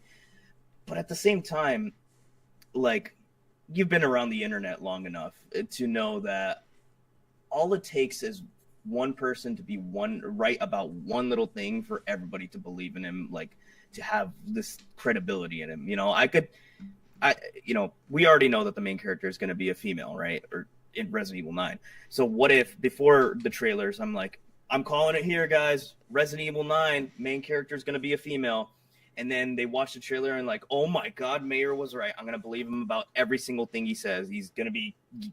That's how Dusk Golem got his like following of people that just believe him for everything that he says. It's just he gets one thing right. He gets one thing right, and suddenly he's the most credible person on the planet. You know, disregard everything that he's been wrong about. But here's the thing: I don't put any ill will on Dusk Golem. I think I see it like this. Every time I play Resident Evil 4, there's always somebody in my chat telling me, "Hey, Mayor, do this and that or this and that." You know, backseaters, and backseaters can be annoying if you already know. Like, I have 1,000 hours in Resident Evil 4 Remake, so if somebody were to backseat me Resident Evil 4 Remake, I'd be like, "Hey, I know I just don't do the thing that you want me to do because it doesn't align with how I play the game." But I also know that they're excited that somebody is playing the game that they like. You know, that I'm sharing this gameplay with this person who loves the Resident Evil franchise. They're excited about it. I think I just see Dusk Golem that same way. He's just excited about the franchise. So maybe he says, maybe he fibs because, you know, he's excited about the franchise. Is it harmful at times? Sure, but you can't blame him. You can't blame anybody, you know? If I go the way we're talking about, oh, dude, Jill definitely has to be should definitely be in Resident Evil 9. You know, it's my prediction. It's the same way that leakers talk about just random shit that they say about the Resident Evil franchise. You know, you can't blame them, is what I'm trying to say. You can't blame them. Yeah, when it comes to Dusk, you know, I've always stated in my videos, the last video I forgot to mention it because he was just a small part of it. But I've always stated, you know, I don't hate people, but I don't hate him. I don't hate a lot of. Actually, there's nobody I can think of that I actually hate, because I think hate is a very strong word, right? It's like there's murderous intent when you use that kind of a word, right? And I don't really have that, but I definitely don't respect him. So you know what I mean? There's that's definitely the case. But, you know, I was actually just asking more just in like regular, just in leaks in general, right? Even aside from Dusk Golem, even though it's kind of hard because Dusk Golem has always been in kind of the fold. He's been doing it for many years. I will say, though, Dusk, you bring up a very good point. And another point that kind of adds to what you were saying about how people would just instantly believe him is it's one of my viewers commented and brought up a really good point. He said he's actually seen a lot of people talk to Dusk almost as if he's like an oracle, or almost like he's like a wizard or something. You know what I mean? Like that kind of a thing. They'll talk to him in that kind of a tone, and it's almost led to a very unhealthy kind of cult following where everybody just takes his word as if it's 100% fact, and if it isn't fact, then they just try to hide it. They try to make excuses, and that's where I think it becomes, like you said, it's kind of harmful. Where I think that is very harmful because, you know, you kind of brought up the hypothetical of somebody going into your chat and saying, you know, what do you think about Jill, whatever, being in RE9? You know, that's a hypothetical. But what I've seen is people will come into my chat and be like, oh, Jill's going to be in RE9. So they're making a very, very, they're making a statement, you know what I mean? A statement of fact, right? They're saying that is, and anything that you say is basically heresy. And I think that's where it becomes very harmful to the community, where a lot of people are just taking his word as 100% fact, as if he is a Capcom employee, as if he is somebody that's never gotten anything wrong and he's 100% right. And it's like, no, you know, I will say one thing about Dusk is that he is honest, right? I mean, he's not honest. He's never, to my knowledge. No, let me be careful how I word this, because I don't want people to misunderstand me. I will say he doesn't, when he says something, he kind of just leaves it be. He doesn't go back and kind of change stuff of what he said, which, you know, that's great. That's great that he doesn't do that, but he's definitely not honest, right? I mean, he does kind of contradict what he says. He's done that a lot, where he says, no, I've never said that, or he changes what he said to try to make it seem correct, even though what he said before was completely, different, as opposed like contradictory to what he just, said, right? I mean, one can see that with what I recently discussed with the first person and third person, and him saying just a couple of weeks before Summer Games Fest that Resident Evil 9 was going to be, it's been in third person. It's going to be a third person game. They've worked on it since the beginning. And then on June 11th, him saying, no, they've worked on third and first person since the very start, since the get-go. You know what I mean? That's very common for this guy, almost to a fault, where he just manipulates things to try to make it seem as if he's right. Or as mentioned before, he does take other leaks. But going back to what I was saying, I'm mostly just asking your thoughts on just leaks in general, right? Not just so much on Dusk, but just leaks in general. Like I'm sure you were on the internet during the whole RE4 remake. Like, what did you think of all of those leaks? I guess that's.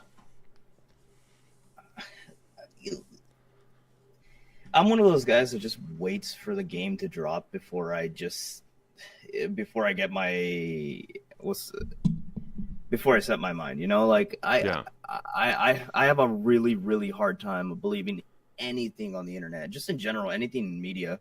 So when the leaks came out, I was a little annoyed that at the time I wasn't really streaming, so people didn't come into my chat and say that. But now people do come into my chat and say that they're like, oh, this is happening, like this, X is going to be in this game, Y is going to do this in that game, and I always just tell them, like, guys, which is something you should always tell them, is do your research, okay? Make sure it's a reliable source, all right? Don't just pick a random tweet, and that's all you have to do. And if it ends up being true, they're right. They got lucky, or maybe they were to some extent reliable. Leaks are leaks. People are going to leak things, whether or not they're true. I do have to interject there a little bit, because there is that kind of defense against leakers that'll say that they're reliable, but we were just talking about Dusk, and the evidence that he is a reliable guy, right? I mean, reliable being as the definition of somebody that you can always rely on to give you 100%, not 100%, right, but really close to 90% accuracy. That's not really the case when it comes to Resident Evil. If anything, I would say that there's no reliable leakers in Resident Evil in general. And I guess that's my question, right? What was your thoughts when all of the RE4 leaks came out? Did you see any reliable leaks leakers that came out? I kind of scoffed, it's just like, oh, Krauser's going to be cut from the game. Luis is going to become a stalker enemy. I'm just like, they're not going to change the game that much, that's just completely changing the canon of the plot. But somebody in the chat here actually, as we were talking about leaks, there are leaks that are really harmful. Like The Last of Us. The Last of Us had a major story leak for The Last of Us 2. And it just kind of, I think it ruined the momentum of the game in general.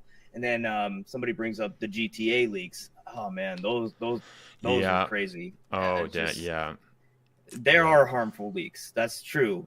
But you can't stop these people. If they want to leak something out for clout, they're gonna do it. Like, you can't stop it, right? Do I wish it doesn't? Do I wish it that it doesn't happen? I do wish that we could just wait for the game to come out, speculate rather than leak information.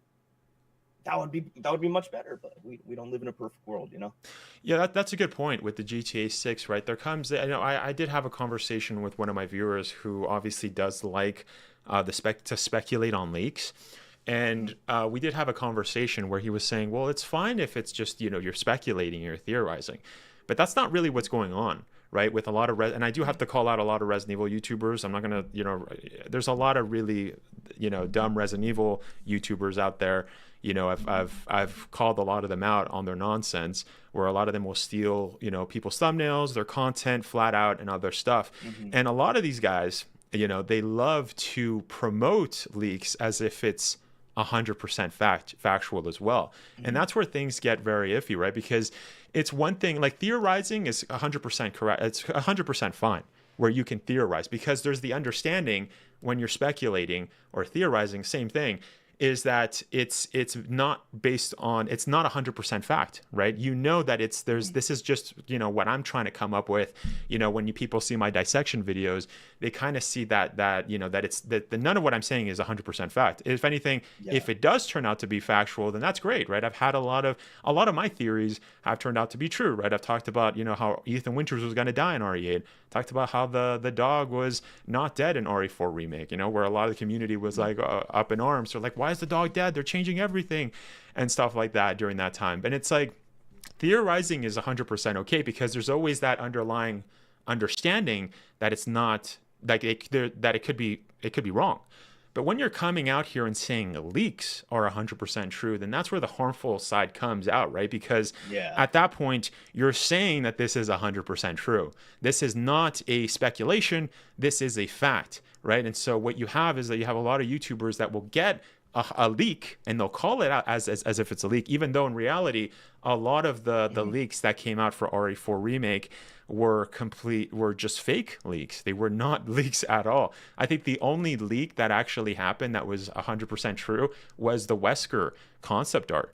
That's about it. Oh, and also we knew that the from the Capcom data breach of 2020 that was actually going to happen, right? We knew that RE4 Remake was in the works. That's why people knew that was going to happen. That's why we got all of the people kind of jumping on the bandwagon and saying random stuff that was going to happen in RE4.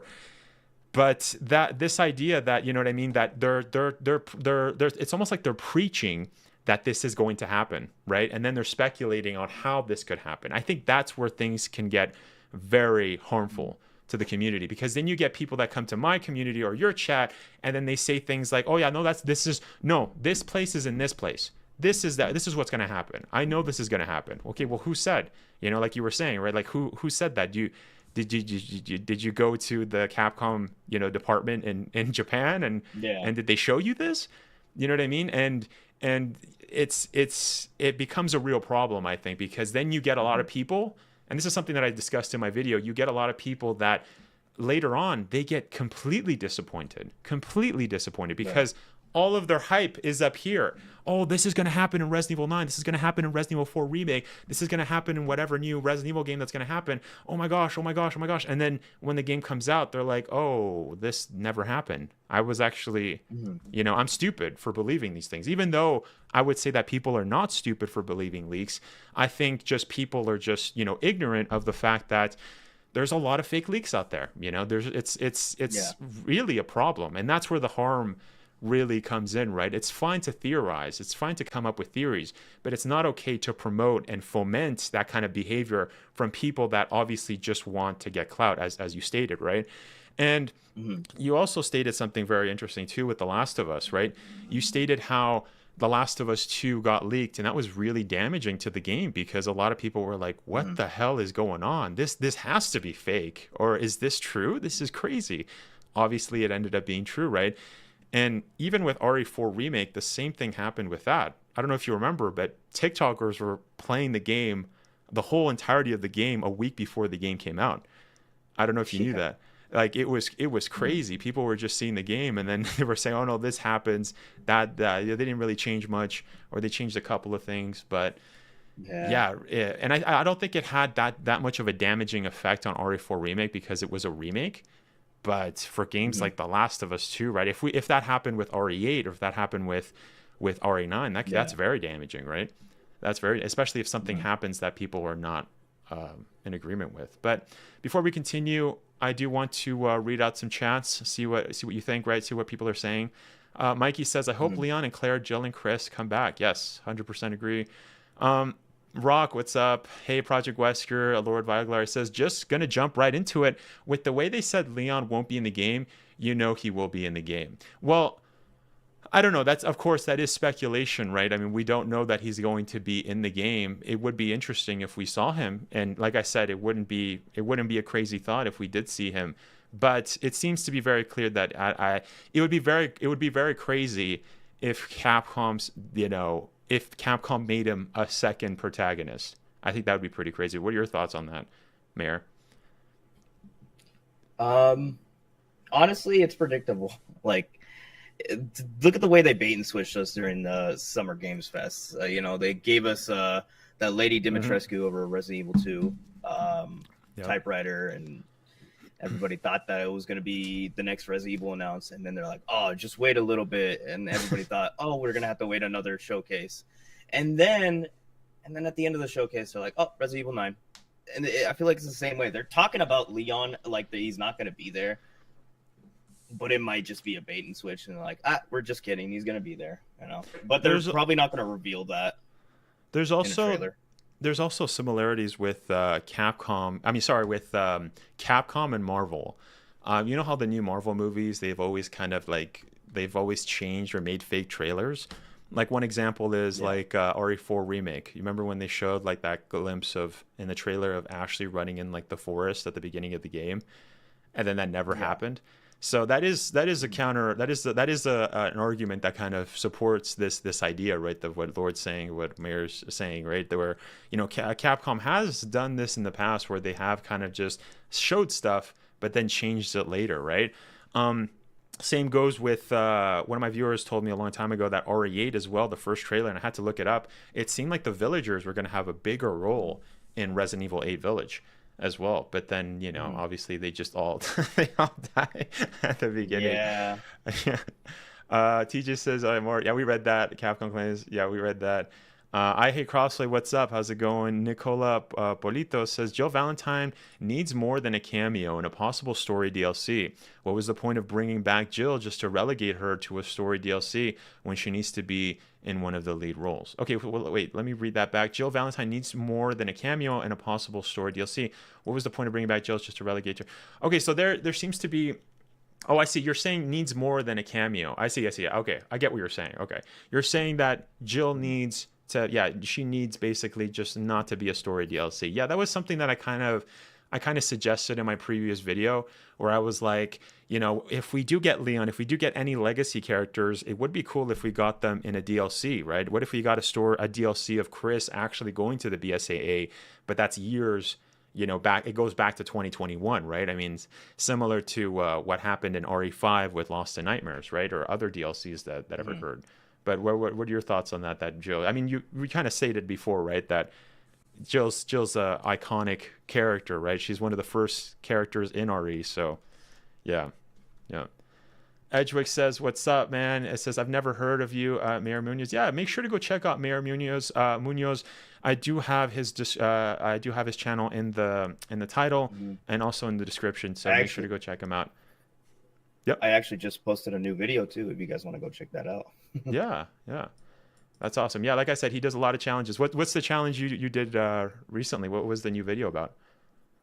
So I created, for the first time ever, a mod that made it so that in Resident Evil 4, if you shoot your gun, you lose health. Okay. But then I developed the mod. So that it can scan whatever gun you have, and depending on the type you're using, it applies more damage. So if you're using a pistol, it's the least amount of damage. But if you're using a Magnum, it does the most amount of damage. And it's Wait, what do you never mean? Before been done challenge. Wait, what do you mean? Like the gun Like damage gets to multiplied? you, damage to your health. Oh, I see. Yeah. I see. Like I see. Resident Evil 4 has 1,200 points of health in the game. So you would have to shoot your pistol 12 times using my mod before you die. And then Magnum will do 600 points of damage. So that means you only get 2 shots before you die. Dude, that's crazy that you're doing mods. I've never heard of another challenge Resident Evil YouTuber that's doing that, man. How'd you get involved with that? That's crazy. So I have a little bit of background in just a wee bit, like a fundamental understanding in coding, because I went to school for engineering, and there were some classes that I had to take. So I applied that fundamental knowledge, looked up some tutorial videos, specifically Cheat Engine, and then figured out how to make, like, they're called Lewis scripts, which are, programming for the mod. That just takes like the memory of whatever property, like health. Lewis scripts. Take the memory. Is that the name? Is that like the actual? Oh, I see. That's funny, dude. Lewis. Lewis.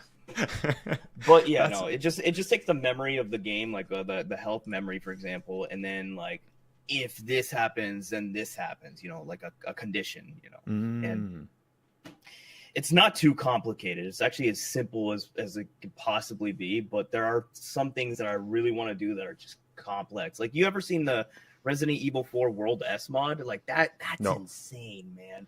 No. If What is you that? haven't played that mod, it's a mod that completely changes like the game, like the Resident Evil. It's a whole different story. It's insane, dude. I don't know how people.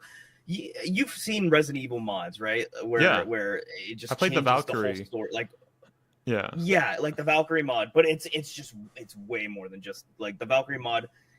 Kind of just gives you access to certain areas, but Yeah. I'm telling you, man, the World S mod, one of my favorite Resident Evil mods. It just completely changes Resident Evil to a whole different game.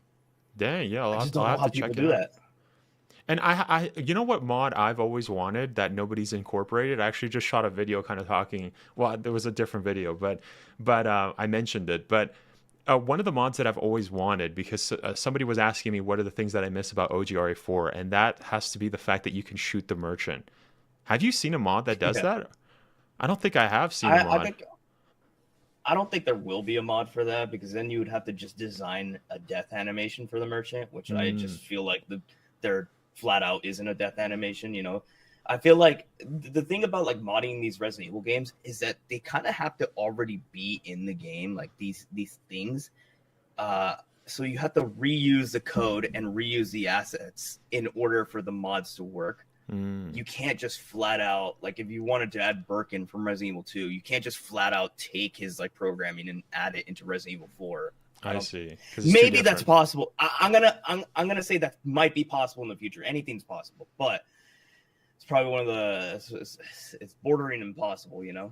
I see. Yeah, so that's interesting, because I guess you could take the death animation of like a Ganello, for example, and then put it over Yeah. the merchant, and then Yeah. play like an MP3 of like the old OG of him going right, and him dying, right? Yeah, that's Or probably something. how it works. Yeah. Yeah, but that's cool, man. I didn't know you're getting involved with mods, bro. That's awesome. That's really cool. Anyways, let's continue real quick. Hello, how's it going, Raiden? IB says, if it's a character, we need someone that didn't get a chance to shine more than 1 or 2 games to keep that scare factor.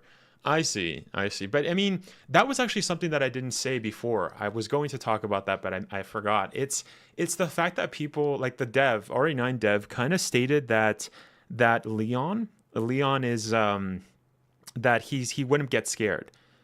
But I'm trying to think, when did Leon get really scared? Other I than don't think- Resident Evil 2.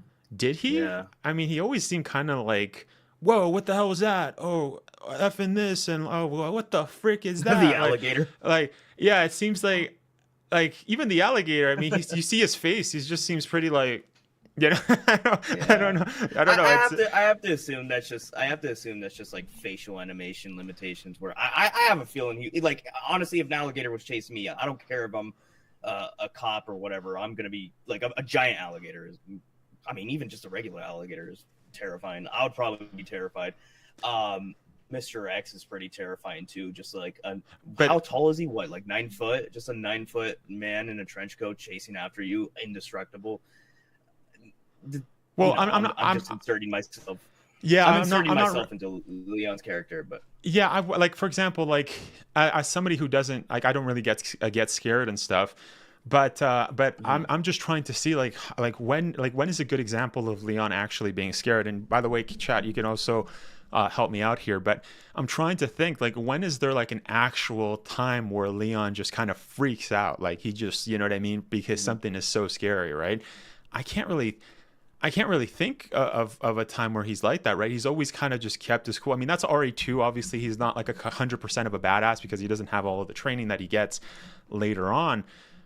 And obviously, it's not to the same level as RE4 where he doesn't, he's always just making jokes and stuff. That's not happening in RE2, but where he's actually like 100% like freaked out. I like even Claire too. I'm trying to think. In RE2, I like, you were mentioning how it's the facial animations, but even like with other parts of the game, like, is there a point where like Leon's like, or he just freaking like runs away, you know what I mean, like actual fear? I don't know if that's like that I think the character was already designed with the potential of getting that. Maybe I'm trying to think. Maybe I can't think of anything in the remake. What about the OG? Maybe like the liquor scene, but I don't think know. the closest thing we have to an answer has to be the alligator. That's about it. I don't think I can find a moment where he's like he doesn't just run away in fear, you know? Yeah, well, yeah, I do remember him saying like shit or whatever. He's like, like that. But you know, there's just a huge thing chasing you, so you got to run, right? But I don't know if it's like, oh my gosh, you know what I mean? Like, it's not that kind of a fear response, right? And I'm also curious if that's going to happen with Grace, right? I mean, he did say that it was a kind of an introverted character. I mean, even with Ethan, right, in RE7, he's like, what the hell is that? What's going on? Or what's this? You know what I mean? Like, you could kind of see him like, like you would kind of see those kinds of reactions with Ethan, right?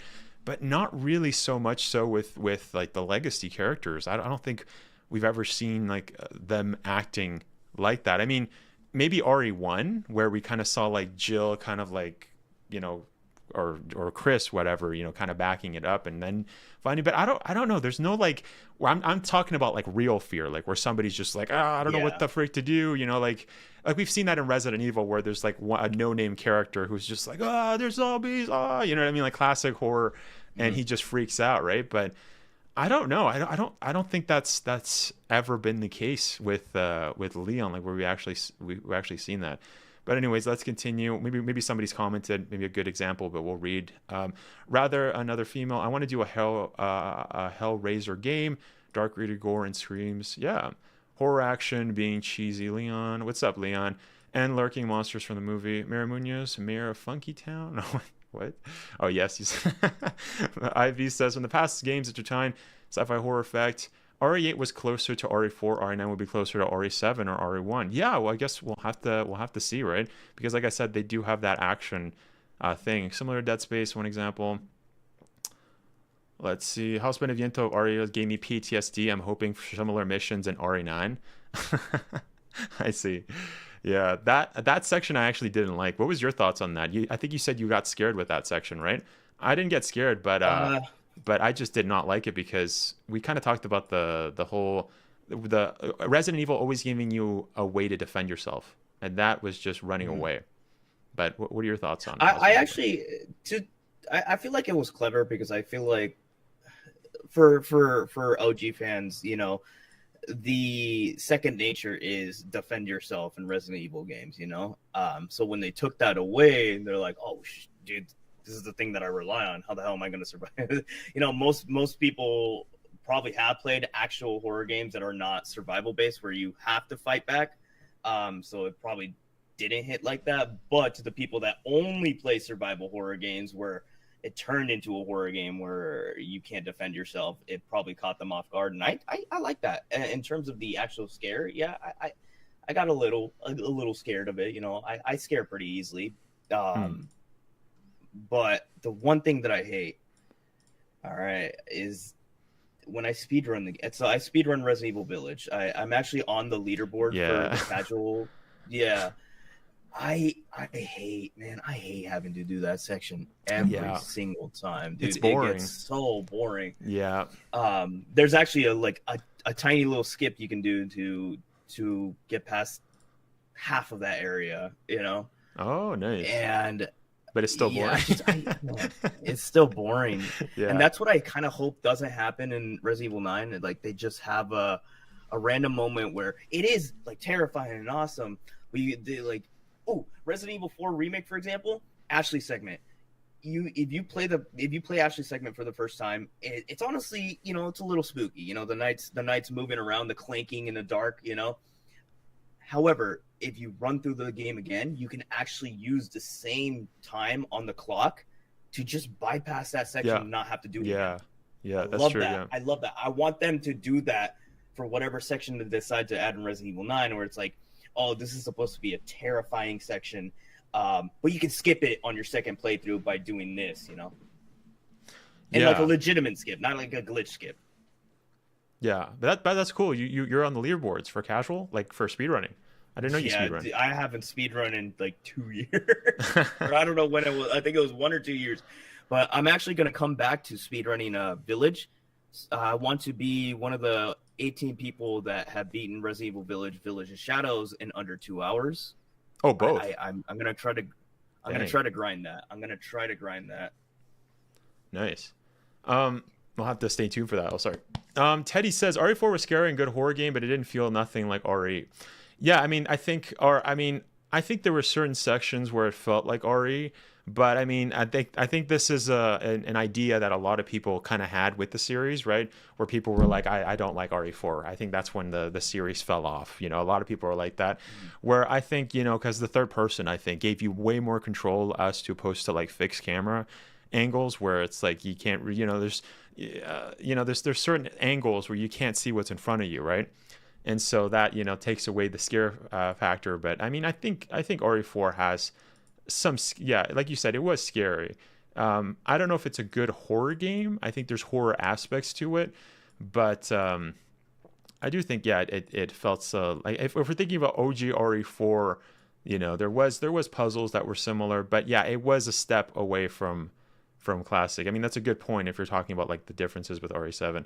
Drag Vibe says, if anything, I think Leon will play as a cameo or role like Chris did in RE8. Yes, that's something that I suggested. I think I also heard Ink Ribbon kind of talking about that as well in his video. So it seems like that might be a just general consensus, right, of people, RE fans kind of talking about that.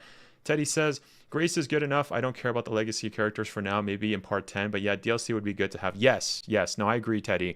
I think that's a good point. Yeah, I think, as mentioned, I think if we just got a DLC, that would be perfect, because then it gives the option of us experiencing the game from Grace's perspective. We get to see what the devs want to do with the new character, and then obviously, you know, then we get the badass in an actual DLC. Dragvice says, I miss Claire so bad. It sucks that she's like 1 and 2 mainline games, possibly seeing her again. Like only Code Veronica remaking CJ. Yeah, that is a good point. Yeah, Claire doesn't get any freaking action, man. She's always on the bench, bro. Have a connection to our universe programming. Change now with AI. I think you'll see. Oh, what's up, Brandon? Brandon's the director of George A. Romero's Resident Evil. What's up, man? Thank you so much for stopping by. Hold up, I missed some chats. Hold up. I do want to get to the later chats. Hold up. Let me see. Husband of Into already gave you. Oh, no, we read that. Certain legacy characters might not return because they have certain traits of personality where Claire might not be dedicated to finding like characters like Chris, Jill. Oh, wait. Like certain legacy hero might not return because they have certain traits of personality where Claire might not be. Wait, where Claire might not be dedicated to fighting like characters like Chris, Jill, and Leon. What do you, I don't understand. Maybe I'm missing half of the message there. Do you get that? Do you get what he's saying? Mayor? Who said that? Teddy. Oh, there, okay.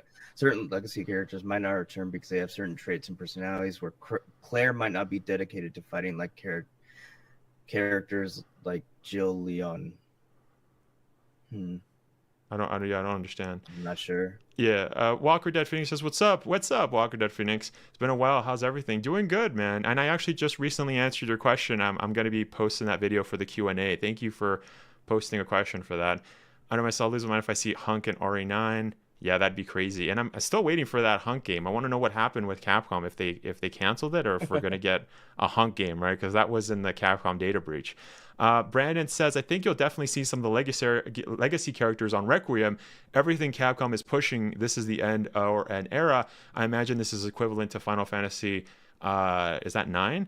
Change is coming. Well, that's only if you're using the presupposition of believing what Dusk has said about that, because to my knowledge, the characters, the devs have never stated that this is kind of the end, or did they say an end of an era? I'm pretty sure the only thing I've heard is from Dusk, and if that's where you're getting your information from, then no, I definitely disagree. Right? We don't know if that's going to happen. I mean, do you remember if they said that, Mayor? Did the devs ever say that this is the end of an era? I think that was just Dusk saying that, right? I'm pretty bad at like remembering stuff like that. Okay, yeah. Well, maybe Brandon can let us know, because I think that's the only time that I heard. Let's see. Oh wait, what's going on here? Oh, did I shout out? Did I shout out V12? My bad. I did that. I said whatever. That woman creature that Hud's Grace is 16 feet tall. Wait, did they confirm that she was 16? Did they confirm Well, that? I have a feeling. She's I don't know definitely about, tall, but I don't know if yeah, but either way, I mean that thing. When I saw it in the trailer, I was like, oh, I'm so excited. I love like grotesque stalker enemies like that. You know. Well, it's interesting too because I heard all the content creators that were there at the summer games and got access to the demo. I heard two. I watched Sphere Hunter and also Maximilian Dude, who I just started watching recently, and he said that I watched part of it, but he was obviously in the field that like in the mindset that Leon was going to be showing up, but that's just because of the leaks. I don't know how much Maximilian Dude knows too much about Resident Evil or the leaks, whatever. But going back to what I was saying, he said something interesting. He said that the demo kind of felt that it was kind of similar to Alien Isolation, which is a game I have to play. But he said that it was similar to that. So yeah. Brandon said Leon was much more freaked out in 1.5. I think the change of direction shifted the reactions to be more action horror than classic horror film.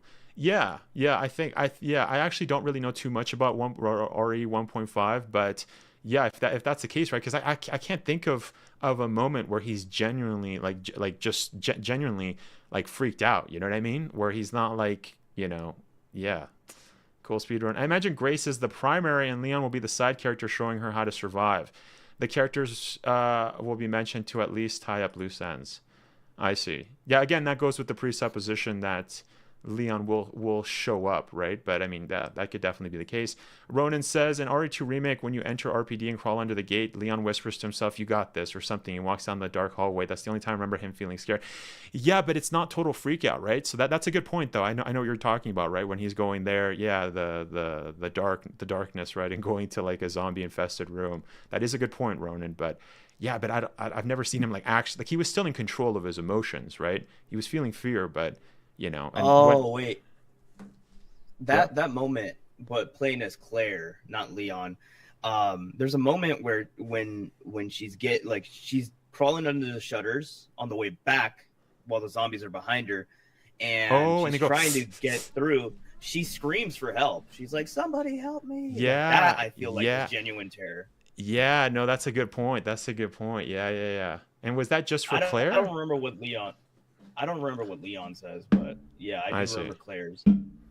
Yeah. Thank you. Yeah, surprised I could only speedrun Resident Evil 2 Remake. I hope well, it's funny because all the new Resident Evil games are kind of like pushing people to speedrun, right? Like even starting with like Resident Evil HD Remaster, I think. That's where they kind of like there's one trophy where it's like you have to beat the game in like less than certain hours. But I think most of the trophies now, they kind of add that. But anyways, we're almost caught up, guys. I hope RE9 Requiem gets 2 DLC stories like how RE7 Biohazard did. Since we're going back to Raccoon City for RE9, then it's only fair if Leon and Claire, for example, returns in RE9 in some way. Yes. I think I would be 100%. Yeah, I 100% agree. I think that would be freaking amazing if we got some DLCs of legacy characters. I think they meant since Claire's more so calling out and protesting against bioterrorism more than fighting it, like how someone like Chris or Leon who goes on missions. Okay. Yeah. Which I want to say I like, but also don't like at the same time because I think Claire can do both since she likes helping people and she's also a badass. So yeah, that's a good counter. Yeah, she can do both, right? I mean, even RE2, right? This is before she was with TerraSave. She already went through an incident and she was, you know what I mean? Like she was a badass there. So yeah. Teddy says Alien Isolation, RE9, and Cyberpunk Commission has something in common. LOL. Brandon says this game is a requiem, a eulogy to those who came before, director Nakanishi. I see, but that doesn't. Yeah. If that's what you're using as to presuppose, because before you said, let me see, what did you say? Before he says, I think you'll definitely see some of the legacy. Everything's pushing. This is an end of an era, is what you meant. I think so. That's not enough of an argument to suggest that would be that what Nakanishi said, this game is a requiem. That's almost like an anthem or whatever. You know what I mean? Like it's almost like a love letter to the, you know what I mean? With a eulogy to those who came before, right?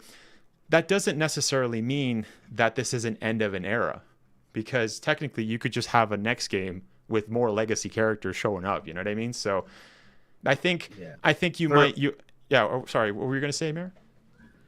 For me, I also kind of feel like I kind of side with Brandon a little bit. I feel like this is just kind of a little subtle. You know, maybe the old characters are gonna be in this, but again, this is speculation. So, Oh, you're saying like maybe a character's gonna die? no, this game is a requiem, a eulogy to those who came before.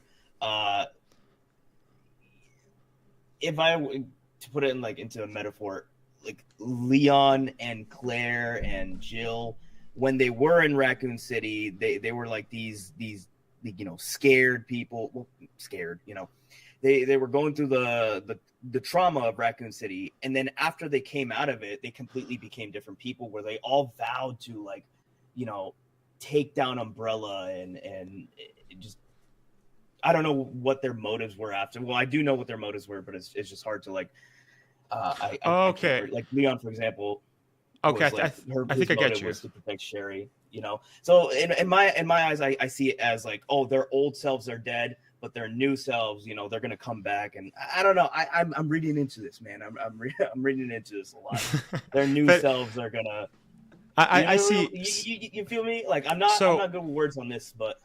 So what you're saying is, because we could look up the definition of requiem, right? Just because it's not a word I use all the time, but I see what you're kind of getting at. You're thinking that Brandon is perhaps suggesting that it's an end of a chapter for the characters, because they're going back to like at the start, almost like how stories, they kind of have like a beginning and then it wraps up really nicely for an end. So I think is that what you mean? Is that because that would make more sense of what Brandon is why he's saying that. Is that what you mean? I was kind of trying to find ways to get there, but I couldn't, man. So an act or a token of remembrance, right? That's what requiem means. I think that's in that, or it could also be a mass for the purpose of mass for the repose of the souls of the dead. So almost like, again, a token of remembrance for the dead. But the only problem with this idea, if that's what Brandon was referring to, because at first it seemed like he was referring to what Dusk was saying, which is what he's been saying for months, is that, oh, this is going to be an end of a chapter of Resident Evil, right? Like this is the end. The things are going to be different after, and there's nothing really that's kind of suggests that, right? And the only problem, though, is that if you're saying that, oh, well, this is going to be going back, that this is going to just tie up nicely and we're never going to see the light, or where something's going to be finished, that's an end of an era. I mean, that's the words that Brandon used. So that, again, would kind of, one could ascertain that what he means by that is that things are done, right? There's something that's going to end, right? Maybe we won't see a character anymore. We won't see any legacy characters. Maybe it's just going to be the new generation. Kind of like what RE6 was kind of hinting at with Sherry and Jake during the time, but then, Capcom threw that out the window. But if that's the case, or maybe a character dies, that's what I was saying before, right? Is that because there has been some people in the community that have been kind of speculating that characters are going to die, legacy characters. And that's never been the case ever in Resident Evil, right? Where we've had an old legacy character just drop dead, except for I wouldn't even count Ethan, because Ethan was only part of one game prior, right? Like that's not enough. The thing that gets me going is I feel like too many times they've wanted to kill off Leon throughout the entire franchise. Like, for example, I think, if I'm not mistaken, I might be wrong on this one, Steve from Resident Evil Code Veronica was supposed to be Leon, but then they swapped them out for, they don't want to upset the fans, so then they just made it Steve instead of Leon. That's one instance where they want to kill off Leon. I've never heard of that. Yeah, that's interesting. Or I guess, but that's not enough to say that Leon was going to die, because they're, again, I'm not saying that. Yeah, because what you're saying is that, oh, well, it seems that that's the only bit of evidence that we've had that Leon was going to be in Steve's boots. But if Leon was in the game, that doesn't necessarily mean that they would have gone the same route and had him, get killed. Or if this is Dark Side Chronicles, we would have had Steve's body get taken by by Wesker, right?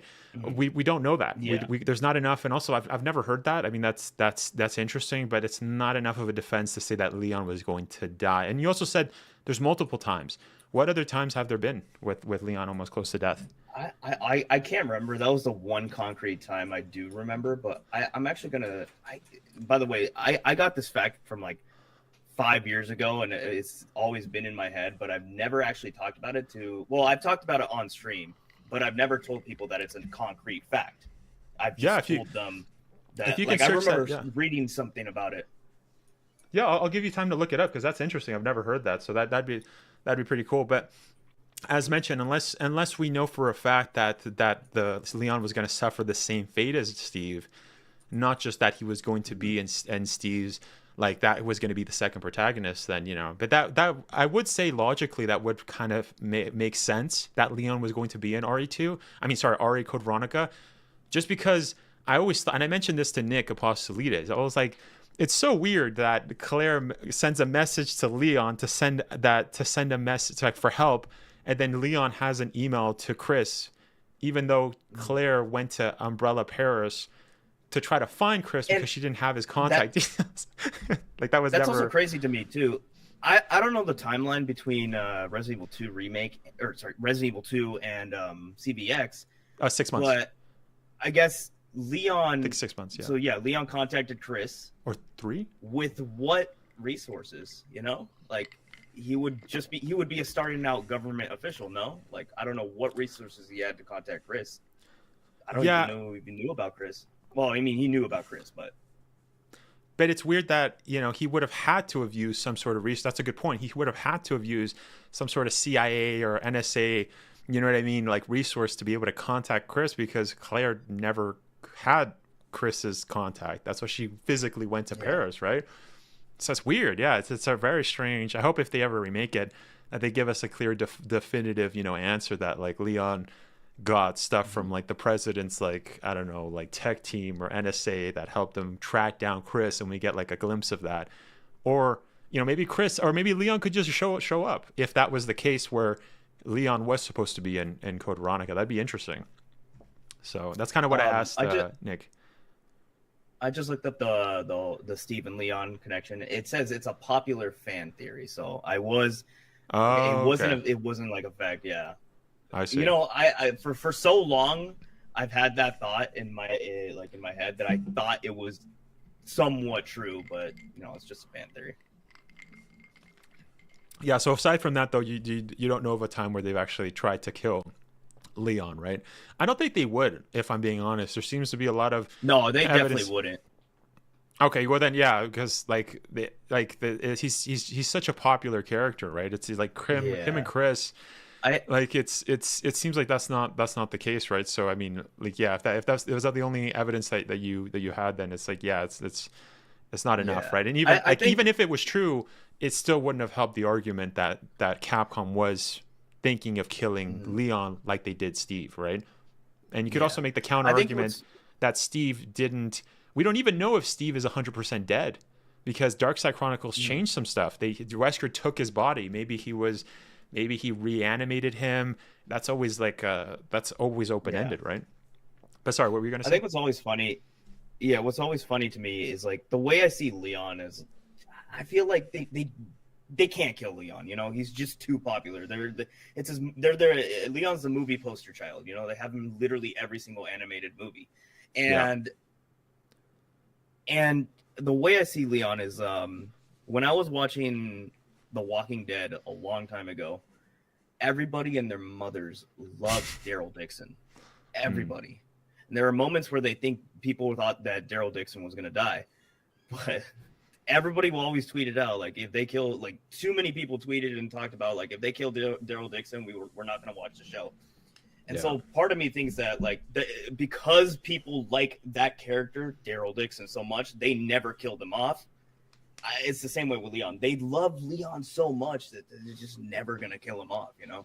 Like, you can't. You're just going to piss off the community, you know? Yeah, and I think that's why Capcom has never done that specifically, right? I mean, and if Capcom is obviously looking at other stuff that's like other media, like you brought up Last of Us 2 before, right?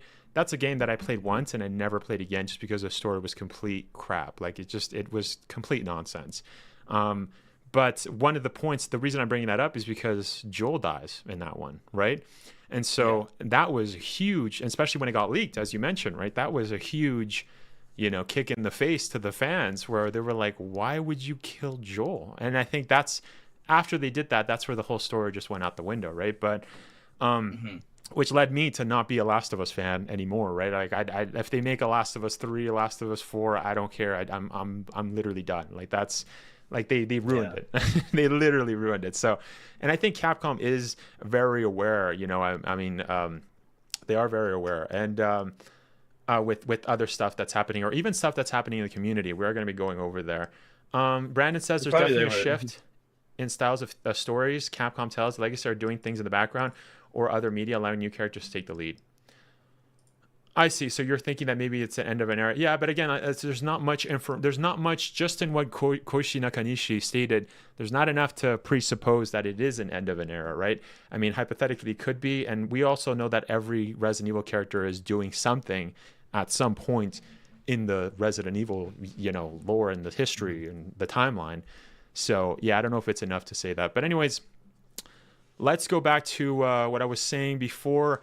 Or let's go back to the topics. Let's see. Oh yeah, when do you think we'll get a Resident Evil 9 demo? When do you project us getting something like that? Because I have a few thoughts on that, but I wanted to see your thoughts. If it would where do you think we'll get it?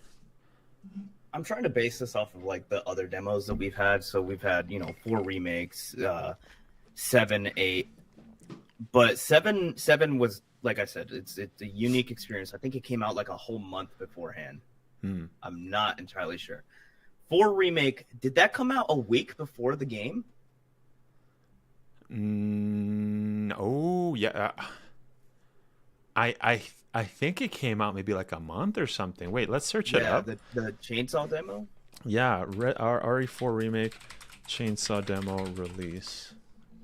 That's a good point. Yeah, March 9th, and the game released on the 24th, correct? I mean, I'm just remembering, but let's see.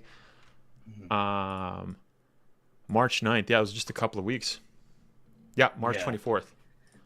Yeah. I feel like most of the demos are at the maximum like a month of wait time before the actual game releases. So I would say 1 month before. Didn't RE8 2 release 2 demos months in advance? Like the Maiden and Castle, let me search. Multi-platform demo, also known as, was released on May 1st for all platforms. No, but there was 2 demos. Yeah, that was okay. So No, this is what happened. They released an IGN like to only press. This was like 6 months before the game came out, I believe. This is like late 2020, I believe. I don't know. I'm just, this is just from my memory and stuff. And then after, I think they released the full demo to everybody. That's what Google's saying on May 1st, right? But or let's say somebody actually on the Reddit said, here are the releases. Okay, so they released it on April 17th is the Village, and then April 24th is the Castle, and then both multi-platform. That's right, they were PlayStation exclusives. That's what it was. Okay, so never mind, my dates were wrong.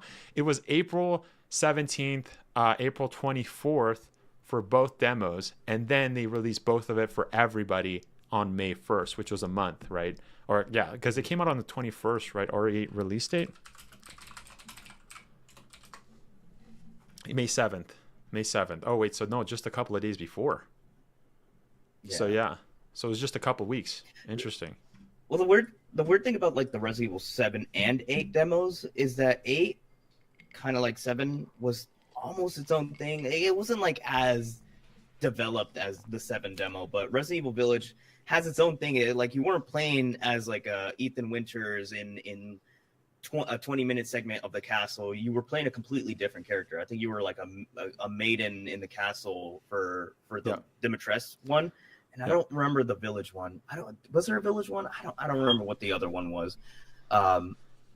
all I remember is the Maiden, where you're just walking around the Castle Dimitrescu castle, and at the end, Lady D grabs you and then kills you.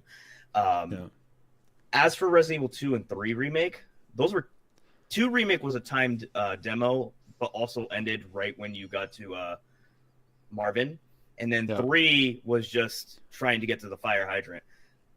I have a feeling that it's kind of going to be like Resident Evil 7 and 8, where it's just going to be dropping either a month or two before the game actually drops.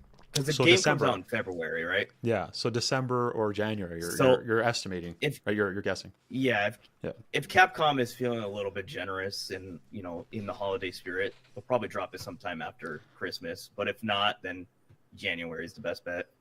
That's a good guess. That's a very good guess. Yeah, I was actually thinking maybe, because we've never had this before. Correct me if I'm wrong, but I thought it was very strange that Summer Games Fest had creators and press get access to the demo, like in a private screening. That's never been done before, correct? And it's not just for that game. I mean, Capcom also did it for Onimusha.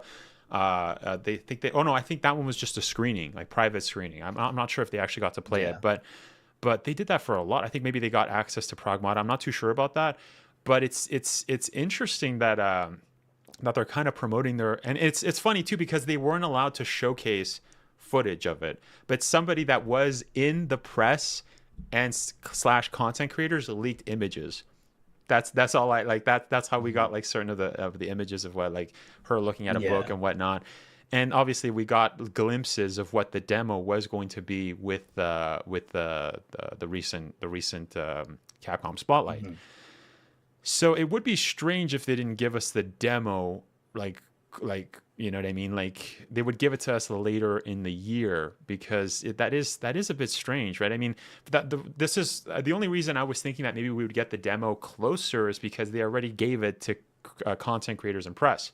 So it would be strange. Yeah. The reason I say it's strange is because there's people out there that have already played the demo, right? Like they've already played the demo. So maybe they might do 2 demos, and they might give us the first demo that everybody got access to on Summer Games Fest on Gamescom, because that's when people are allowed to play it physically. They're going to be able to play it at Gamescom. I think it'll and that's at the end of August. I think we're probably going to get it in September, like maybe a week or 2 after, because it wouldn't make sense for us to get the demo in our hands at home when they're actually showcasing it at an expo like Gamescom, right? Because then it's like, what's the point of going to Gamescom? You know what I mean? Like you go to Gamescom to get early access look and be able to play tech demos and stuff. So I think it would probably maybe be September is my guess. But we might get another trailer later in, like you said, around December. That's what I'm kind of that's just a wild, shot in the dark. But I'm just thinking, because that's never really happened before, right? Where we've had content creators and press get already access to it, and they're allowed to talk about it but not show it anything. Like, and I'm also assuming too that they weren't allowed to showcase. They weren't allowed to talk about everything that they saw. Because as a content creator, we get embargoes on stuff, right? They say like, oh, you can only talk about like the first 5 minutes of the demo, and then you can't talk about anything else, right? So, or you cannot talk about this part of the demo. You can't talk about that. You know what I mean? So, I don't know. We'll have to see, right? Just quick side question: which of the demos since Resident Evil 7 did you least enjoy? Because me personally, I think the Resident Evil 2 remake demo. I think RE3. The fact that it was timed. RE3? Yeah. Just because it was so short. Like it was such a short experience. I think RE4 was probably up there just because of the chainsaw and the attention to detail of adding. Oh yeah, there's like so much. Dude, the madhouse. What was it? Not the madhouse, like the mad chainsaw or whatever. Like the ultra mode, the really hard mode. That was Easter egg. Yes. I remember like when I covered that secret, it got like 100K views, like because it was such a cool thing. At the time, everybody was trying to speedrun the demo too. So like, here's the fastest time I beat it. It was so fun. Or some people Resident didn't even beat it. Remake demo with the madhouse, with like the mad chainsaw. I don't remember the name of the like the harder version. Some people couldn't even beat it. I think it was I think it was Mad Chainsaw. Yeah. Mad Chainsaw. Yeah.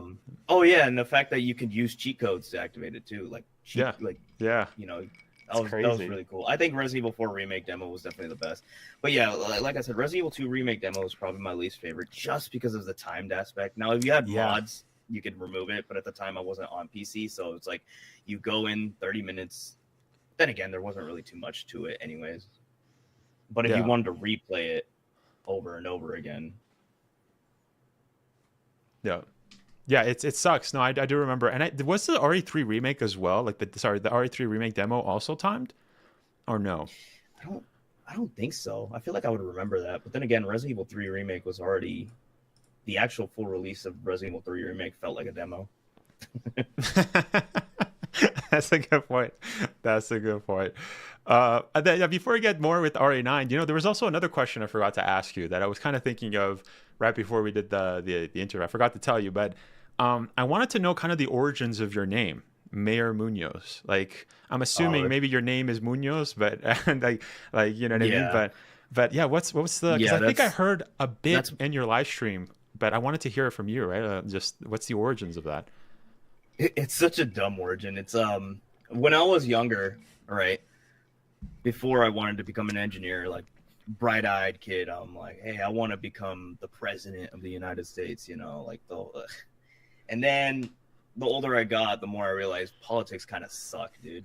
So now I'm like, maybe I'll just become the mayor of my town. And then I realized there's still politics in being a mayor. So like, I still like the idea of being a mayor, because if you take the actual traditional like way of thinking of what a mayor is, it's like, oh, that's it's the guy around the big honcho in town. You go to him, you talk to him about your problems, and he helps you out or whatever. And that's how I like to be seen. I like to be seen as a mayor. So I just took that, made a YouTube channel, and now I have a community. Yeah, and I am the mayor of that community. Yeah. That's cool. That's cool how it just went around. But that's funny too how you said that before you're really into politics, but then you're like, nah, this kind of sucks. For me, it was the opposite. I always thought, nah, politics kind of sucks. And then just like about a year or two ago, I started actually getting into politics or learning about it, right? Because I've never been interested ever.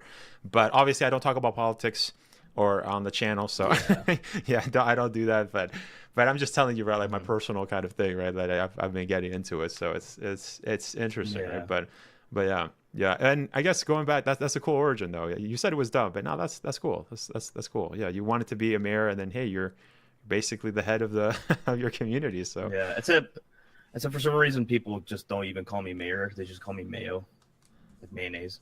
Yeah, I've heard people say that, but I don't get the which is fine, by the way. Like, it's actually kind of funny, low key, but. But and also, what made you want to become a Resident? Because I don't know your whole YouTube journey. What did you always do Resident Evil, or did you do other stuff? Like, what was that like? So I think a lot of people, when they first start out, they see a big Call of Duty streamer and they're like, "Hey, I want to do some Call of Duty." And then they do Call of Duty. That's me, and I do Call of Duty. And I hate that community, man. It's so toxic. It's so toxic. You can't do anything right. You can't please anybody. You have to have been in the game long enough to be like, for people not to hate on you for literally anything you do in that community. So I decided to shift gears when I think it was like 2020 or 2021. I don't really remember. It was 2021. I was watching a streamer, just pops up on my YouTube feed, or their videos at least, Bakba Soup, and he's playing Resident Evil 4. And I'm like, oh, I love Resident Evil 4. That's like literally the franchise that the origin of how I just love Resident Evil 4, And I'm like, dude, he's doing a randomizer? What the hell's a randomizer, And then I see that like every enemy is just not with the enemy that's supposed to be there. I'm like, dude, how is he doing that? And I just go on a binging spree of watching his content and seeing him do all these randomizers, and I'm like, you know what? I'm gonna shift gears into Resident Evil, because that's what I was thinking. I didn't think that so many people were into the Resident Evil franchise like that, right? I'm like, dude, I love Resident Evil. I'm passionate about it. It's still kind of niche though, but yeah. But I love Resident Evil. I'm passionate about it. I know things about it, So I'm gonna take my knowledge and make a YouTube channel off of it. And from there, kind of built up, like, you know, started doing playthroughs. But then I realized the YouTube thing right now is you can't really do playthroughs unless it's a live stream anymore. You have to have a dedicated thumbnail, a good title. So that eventually got me going into challenge runs, which challenge runs, if you don't know, get clicks. They get clicks. People watch challenge runs. It's insane the difference between just regular playthroughs and challenge runs. And so once I got into that, I'm like, okay, well, this is my niche. This is, you know, I'm gonna do Resident Evil hardcore playthroughs, challenge runs, and stuff. And that's what's worked out so far for me. That's cool. That's cool. I didn't know that you were inspired by. I actually don't even know how to say his name, but Bakwasup. I'm sorry.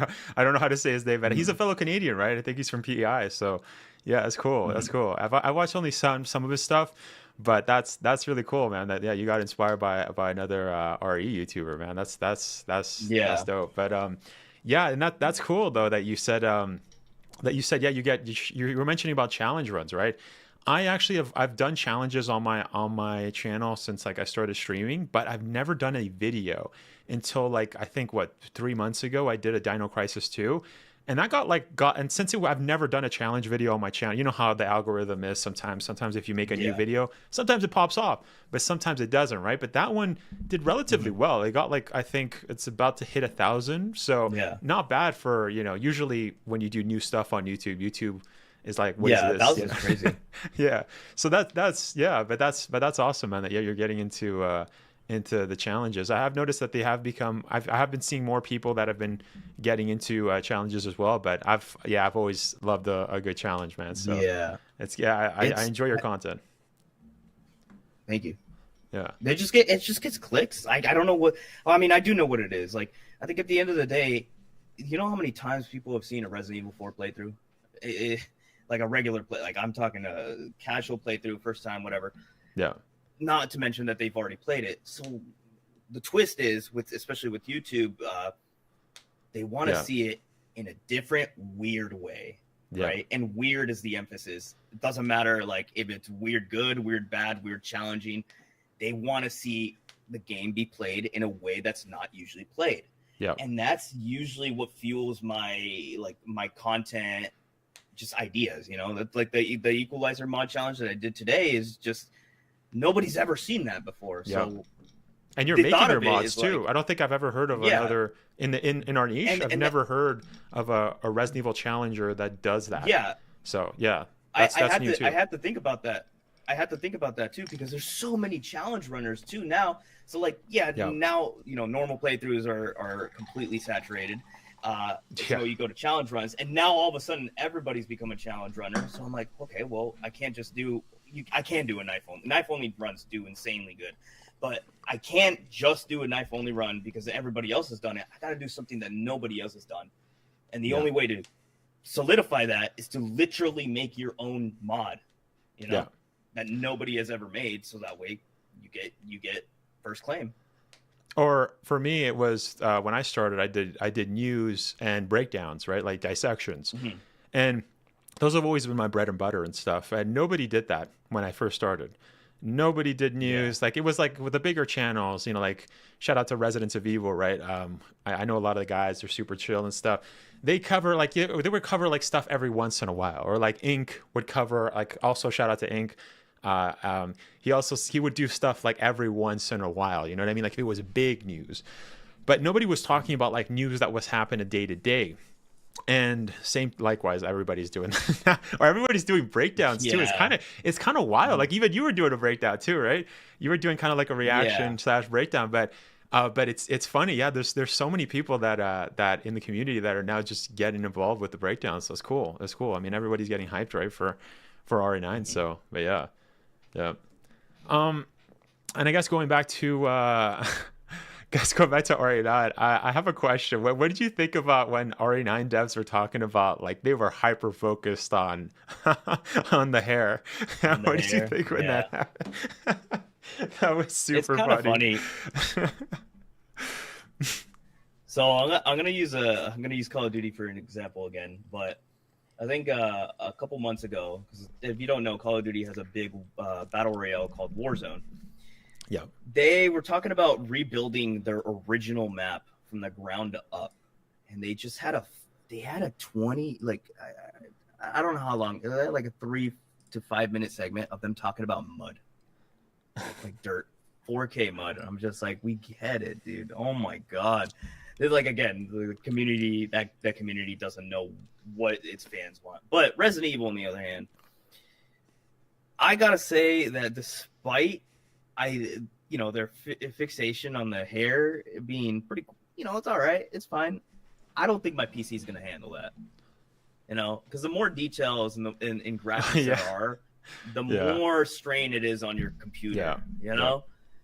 Resident Evil 4 Remake at times has a hard time running more than 40 FPS in certain areas, like the village segment. When I start a playthrough for Resident Evil 4 Remake on my PC, it's always 40 to 50 FPS. It should be running 60, like constant, but it struggles at times. And then the rain segments, not to mention the rain segments. The rain segments, dude, my PC struggles in those sections because it's like, a rain too much gauge going on, and I forgot about that. With people were also talking about, like, why is there so much rain in RE4 Remake? The thickness of the rain or something. Yeah, that's funny. Yeah, I just remembered that. But no, I mean, it's true, right? That Resident Evil games are always. I will say Resident Evil games are better optimized than other PC games. Now, I don't play too much PC, so please go ahead and correct me if I'm wrong. But there's so many PC games where you can't even run, bro. Like it's complete like Silent Hill 2 was one where I was getting some weird issues. Oh, Silent Hill 2 remake. And when it came out, I don't know how it is now, but it was horrendous. And Dead Rising Deluxe Remaster also had an issue. It was mainly because of zombie consistency. Like there was too many zombies on screen. And then Dead Rising OG runs beautifully, like knife on butter. It's so smooth. But then the remaster just I like the deluxe remaster, but it runs horribly on my PC, and that's why I need to get a new PC before the next Resident Evil comes out. Because like you have their fixation on hair makes me only think that they're going to develop the graphics even further. You have a 1660 Super, right? GPU or no? I don't remember. I have my specs on my Twitch, but I really don't remember. Yeah, so that's like mid to low tier. I have one too on my streaming PC because I got dual PC, but I have a mid tier setup though with my other one. Yeah, it's a 6060. Yeah. Yeah, but that's a good point. That's a good point. Yeah, things are going to get very very intense. When I watched when I broke it down, I was like, guys, I don't care about hair, bro. I'm a gamer, so my game's like, it looks nice. Mm-hmm. That's all I care about. Anyways, let's get back to the gameplay. Let's get back to the story, The graphic settings on PC, it's like you can increase the texture up to like 2 gigabytes, right? I don't go past 1 gigabyte because, again, my PC, like, it gives us all these maximums, and we just ultimately can't even use them because most PCs can't even handle it. Most people's PCs.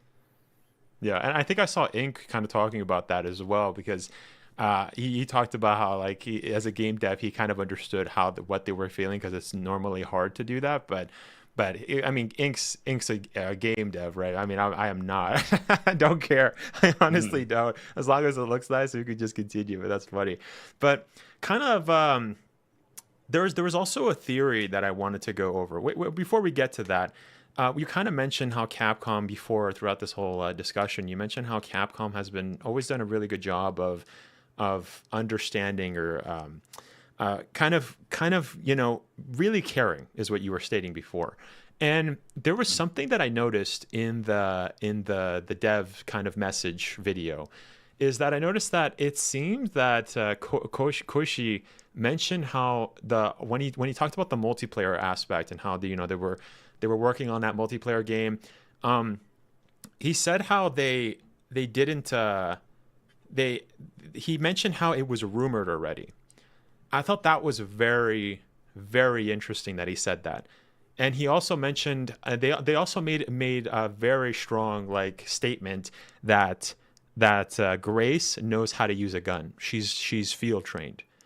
And it's interesting because when those two comments makes me ascertain that Capcom is listening to what the community's saying.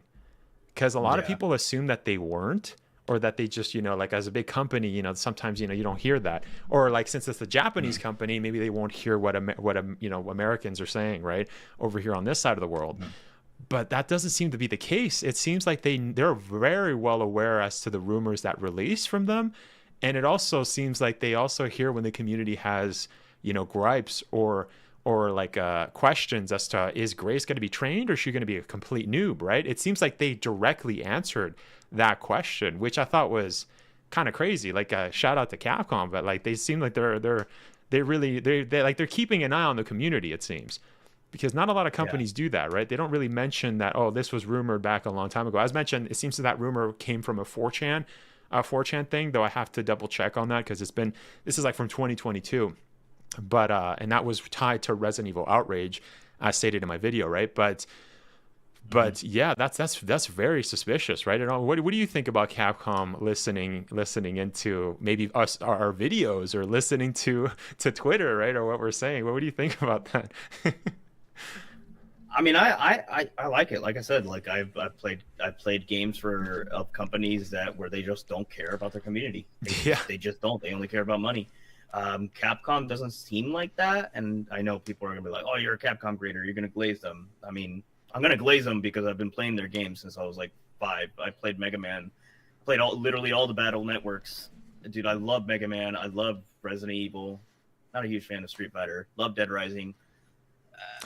I'm gonna glaze them. I'm sorry, but I do think that them listening to the community is like it's a good thing, and man, I love it because, like I said, some companies just don't respect their player base.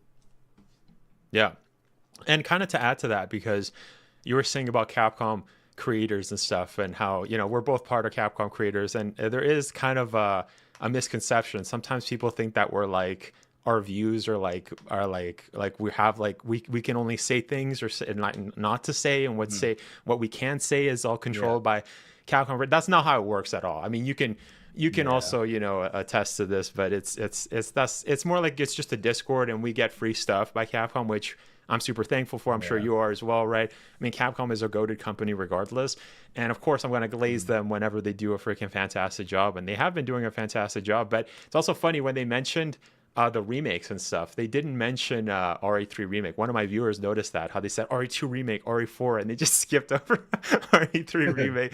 But no, I mean, we're not bought by Capcom. We can say when Capcom is doing something that we think is dumb, we can. That's not how that works, right? Some people too. Yeah. I mean, go ahead.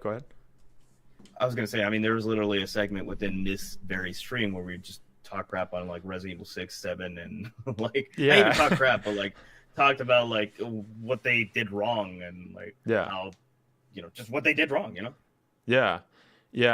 Capcom is a pretty chill company. I've heard other companies that are really intense with even their music. If you use their music, if you do merch out of their stuff, Capcom is pretty nice. Like, they're not like, especially for being a Japanese country where it's actually illegal if you live in Japan to even like showcase like footage from like the game or talk. Like, Capcom has always been super lax on that. And like, which is, like I said, very rare for a Japanese company, because I don't know if you guys have ever heard like the anime side.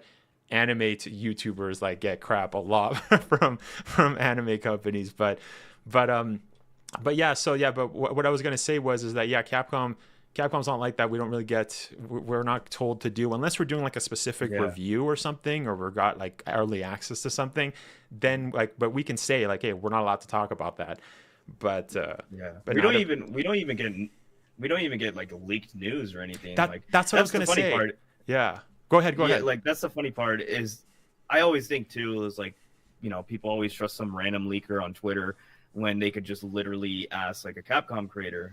But it's not like we get the news either. We don't get the news until the day of the actual news drop. Yeah, that's exactly what I was gonna say. I forgot what I was gonna say, but thank you for saying that. Yes, because it's funny, when Resident Evil joined Capcom Creators, because they joined really late, right? Like, I think we were both in the Capcom Creators before the biggest RE channel, which I think is funny. But yeah, I'm good. I'm good with Resident Evil. They know They know, yeah, I've had them on the channel. They're super nice. But a lot of viewers were asking me like, yo, do you get leaked information for Resident Evil 9? Do you know when the next Resident Evil? And I've also seen some creators in like general chat or whatever in the Discord or like in the Resident Evil section, they're like, yo, when are we gonna get RE9 news? When are we gonna get the next reboot? And it's like, bro, that's not how it works, man. Like, we don't get that. That's not how that works, guys. Yeah, just so you guys know, it's not like that at all. But it's more just like a networking community where like, you network with other creators, and then also you get the free stuff, which is pretty cool. Yeah. And that's the other question I wanted to ask you about. We're almost done, but I wanted to ask you about, do you think we'll get a multiplayer game? I thought it was very suspicious that they showcased like all of the RE9 multiplayer footage, but a lot of it was blurred. I don't know if you noticed that. A lot of it was kind of blurred. It kind of makes me wonder, like, are they going to repurpose all of the years of work that they put into that and kind of add it into like a Resident Evil Resistance or Resident Evil Reverse kind of a thing where it's just like a free version of a multiplayer with RE9 and they'll just slap it, when they launch the game? Or do you think that was just like, it's over? Like they're not going to, they obviously stated that RE9 is going to be single player. So that's a no-go, right? We're not going to get like co-op or anything like that. But yeah, what are your thoughts on that? My best guess is like if they're gonna do something, it's gotta be, like I said, it's gotta be Outbreak. It has to. Like I'm not saying it's gonna be, but I'm saying it should be, right? Like if they're going for a multiplayer game, it should be an Outbreak version, Outbreak 3, Outbreak Remake, whatever definitely not Outbreak 3, but like whatever they decide to do. Like if it's gonna be a multiplayer game, do the game that has actually worked in the past, and not a game that the thing is, Capcom does try out new things. Like that's how you can see like Umbrella Chronicles and Operation Raccoon City, Reverse, all these things is like you can at least see that they try new things, because those aren't mainline games. They're just little side projects that decide to throw out for the community. The community doesn't like, but at least they try. Yeah. But my thing is like it better be, because I think I remember there was like a survey a while ago that they posted, and a lot of people voted like they were like, what's the next game that you guys want to see get remade? And a lot of people voted Outbreak, CVX, and Zero, I think. With Outbreak being the top. I don't know if Zero was up there, if I'm being honest. I don't think it was. I think it was another game. Nonetheless, Outbreak was at the top, I'm pretty sure, like the most. Yeah, one of the tops. Yeah. For sure. Yeah. I kind of remember that too. Yeah. And Capcom has been, aside from that, Capcom's been doing a bunch of freaking goated stuff with bringing back a lot of, like, they were doing a lot of those Capcom posts for like 3 years of like, do you guys want to see like what franchise you guys want us to make another game for? And they brought like, they freaking shadow drop freaking Dead Rising Deluxe Remaster. They freaking, they shadow dropped that they were working on Onimusha Way of the Sword. You know what I mean? There's also like some evidence that suggests we might get a Dino Crisis. Like Capcom seems they're in a really good position, and they're going all out with making fans happy, right? It's crazy because I thought the next game would be a remake, not a mainline game. I felt like the mainline game would have been like in the future, like 30 years in 2030. I did fully expect it to be a Resident Evil CVX remake or Zero remake or 5 remake as the next game that would be dropped, but mainly because we're in this huge remake era where, Resident Evil 2, Resident Evil 3, Resident Evil 4, Yeah. That's a good point. You know what? Give me 1 second and we're almost done. I do want to go over one of my theories that I had that it kind of goes along with if you want to re-chat, keep it entertained, and I'll be right back. Yeah. Give me 1 second, man. I'm back. Yo, what up, chat? Yo, I saw my boy James was in here earlier. Yo, what up, James? If you're still here.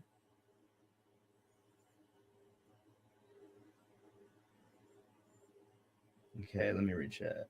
Wesker is so badass even in the live action movies. The live action movie the live action movies. There's this one scene in the live action movies where he's just it's literally 1-to-1 on the actual scene in the Resident Evil 5, where Wesker throws his sunglasses and then he just does the exact same, I don't know, karate ass moves to take out. In the game, it's Sheva and Chris, but in the movie, it's Claire and Chris. Speaking of Chris, I did not like the actor they chose for Chris in the movie. I keep thinking of the guy from Prison Break. Dino Crisis looks fire. If Dino Crisis got a remake, that would be really cool, but I feel like it wouldn't sell well. I don't know why. Something about maybe. I don't know, something about dinosaurs. I don't know. I never really played Dino Crisis myself. I only watched playthroughs of it.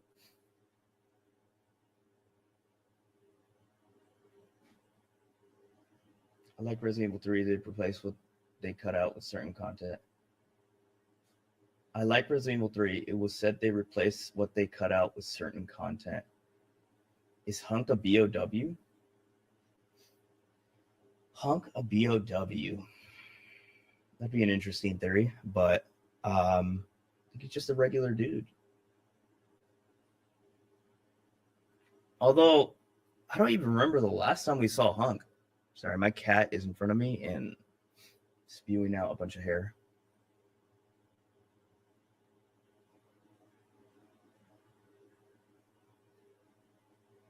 Sheva will be so hot in Resident Evil 5 Remake. What the hell? You know, the thing that I can't deny is Resident Evil Capcom loves to make their characters. Capcom loves to make their characters insanely attractive for no reason. I don't think there's a single unattractive character except for Resident Evil 7 Chris. You think Resident Evil Code Veronica is the next remake? Next remake I think would be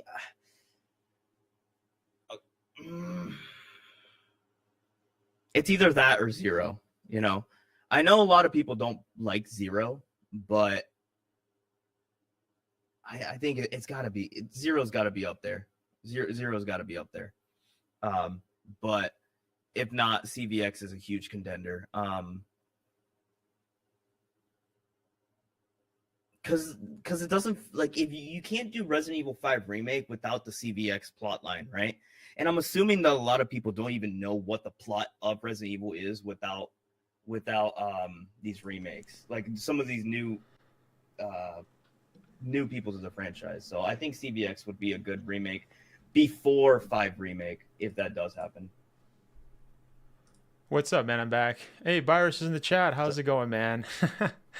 What's up, dude?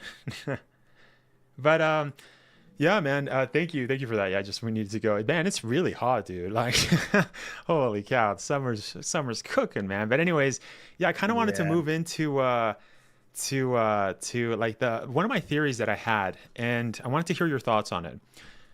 This will be turned into a video, so you know, a lot of this discussion will be turned into videos. But in my previous video, and I don't know if you watched it, but I'm just gonna say it again so everybody knows, everyone's on the same page. But that new place that we saw in the trailer, where we saw kind of Grace going through, it almost looked like a hospital. You know what I mean? It kind of gave some vibes of like an orphanage or some sort of ward. There was a lot of theories of people in my chat that were saying, "Oh, it's the Rhodes Hill Center or whatever. That's like on the outskirts of Raccoon City."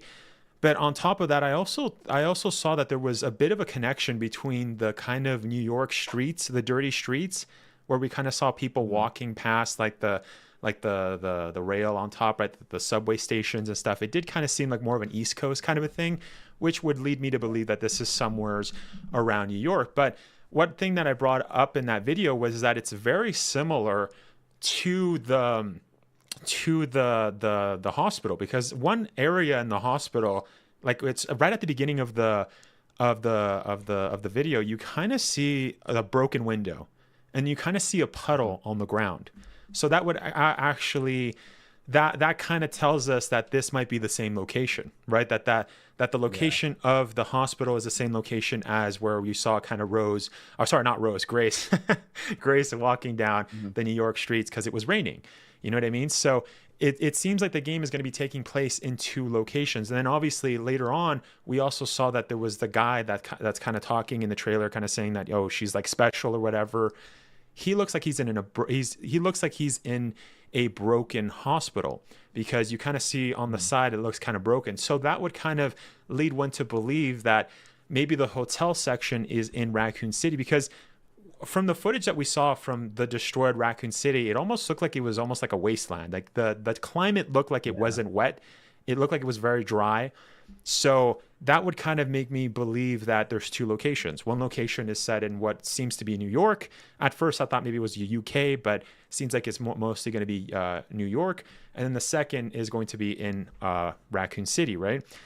So my theory here is that I kind of suggested that we also saw a lot of the architecture that was very similar to George Trevor.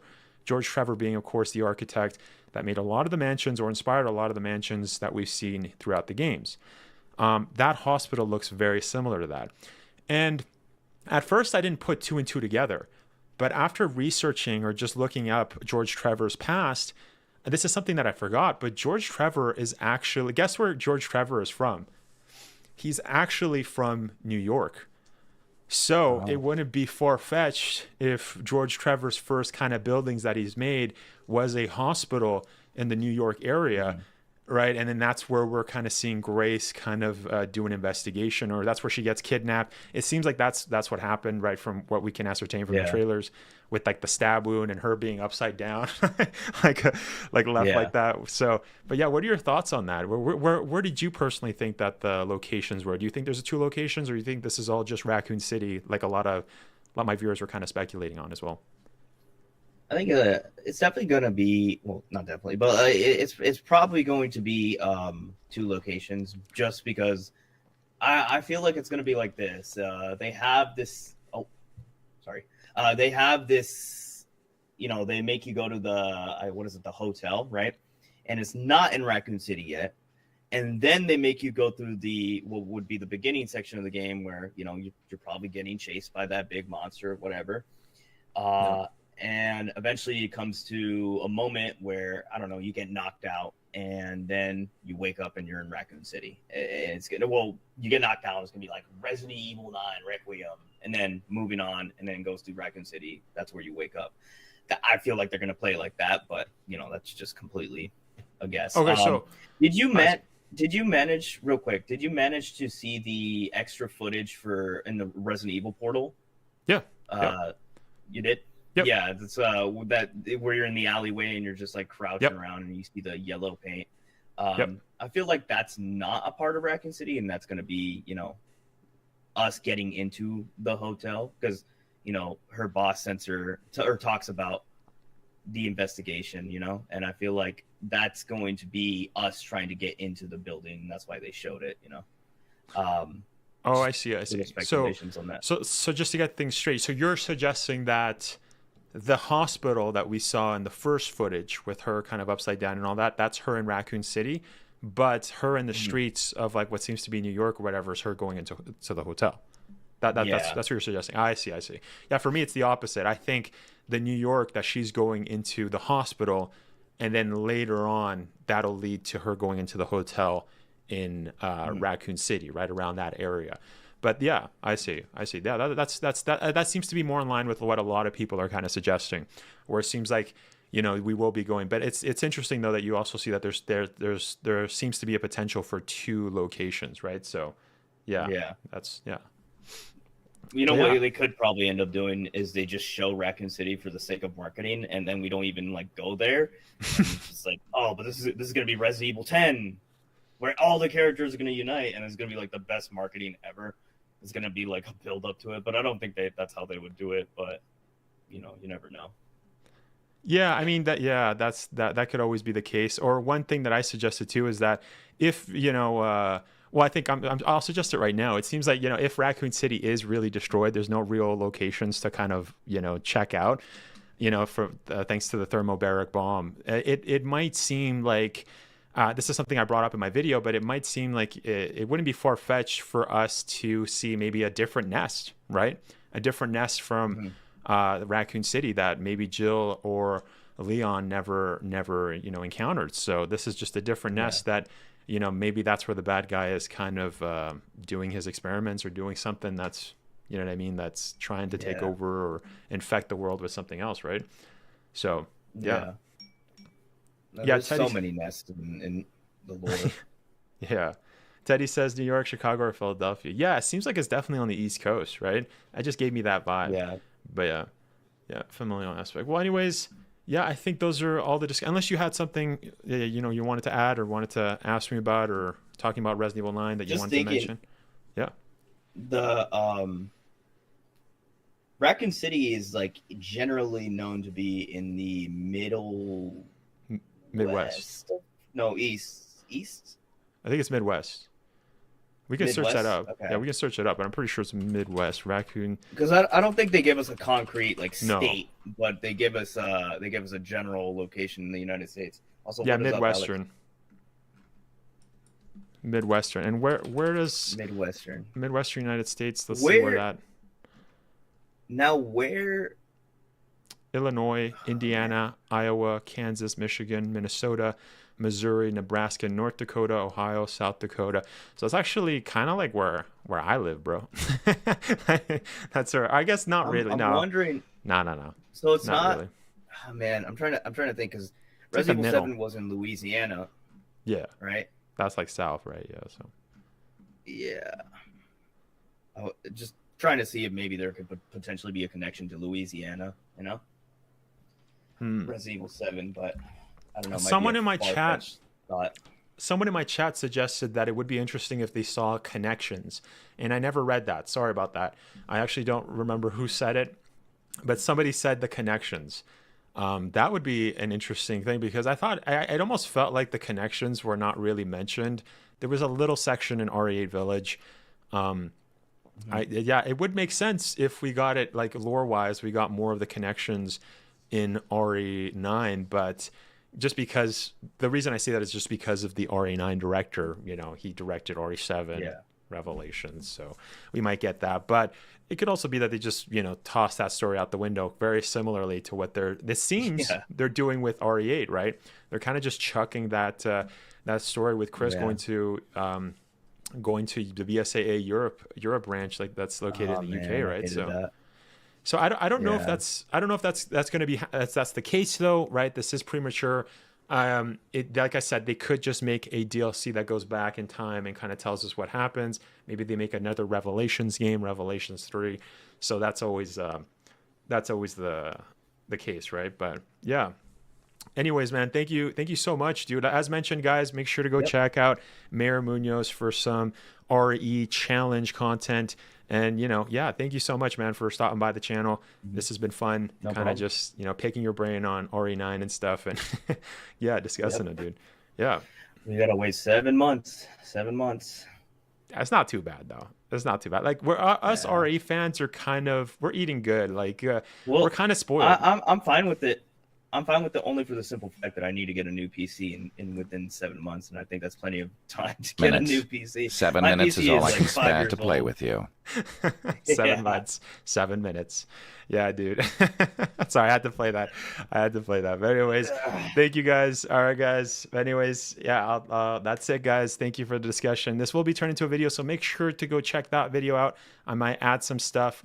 That'll be the fully edited version, but boys, super hyped for RE9. But anyways, see you guys. Thank you.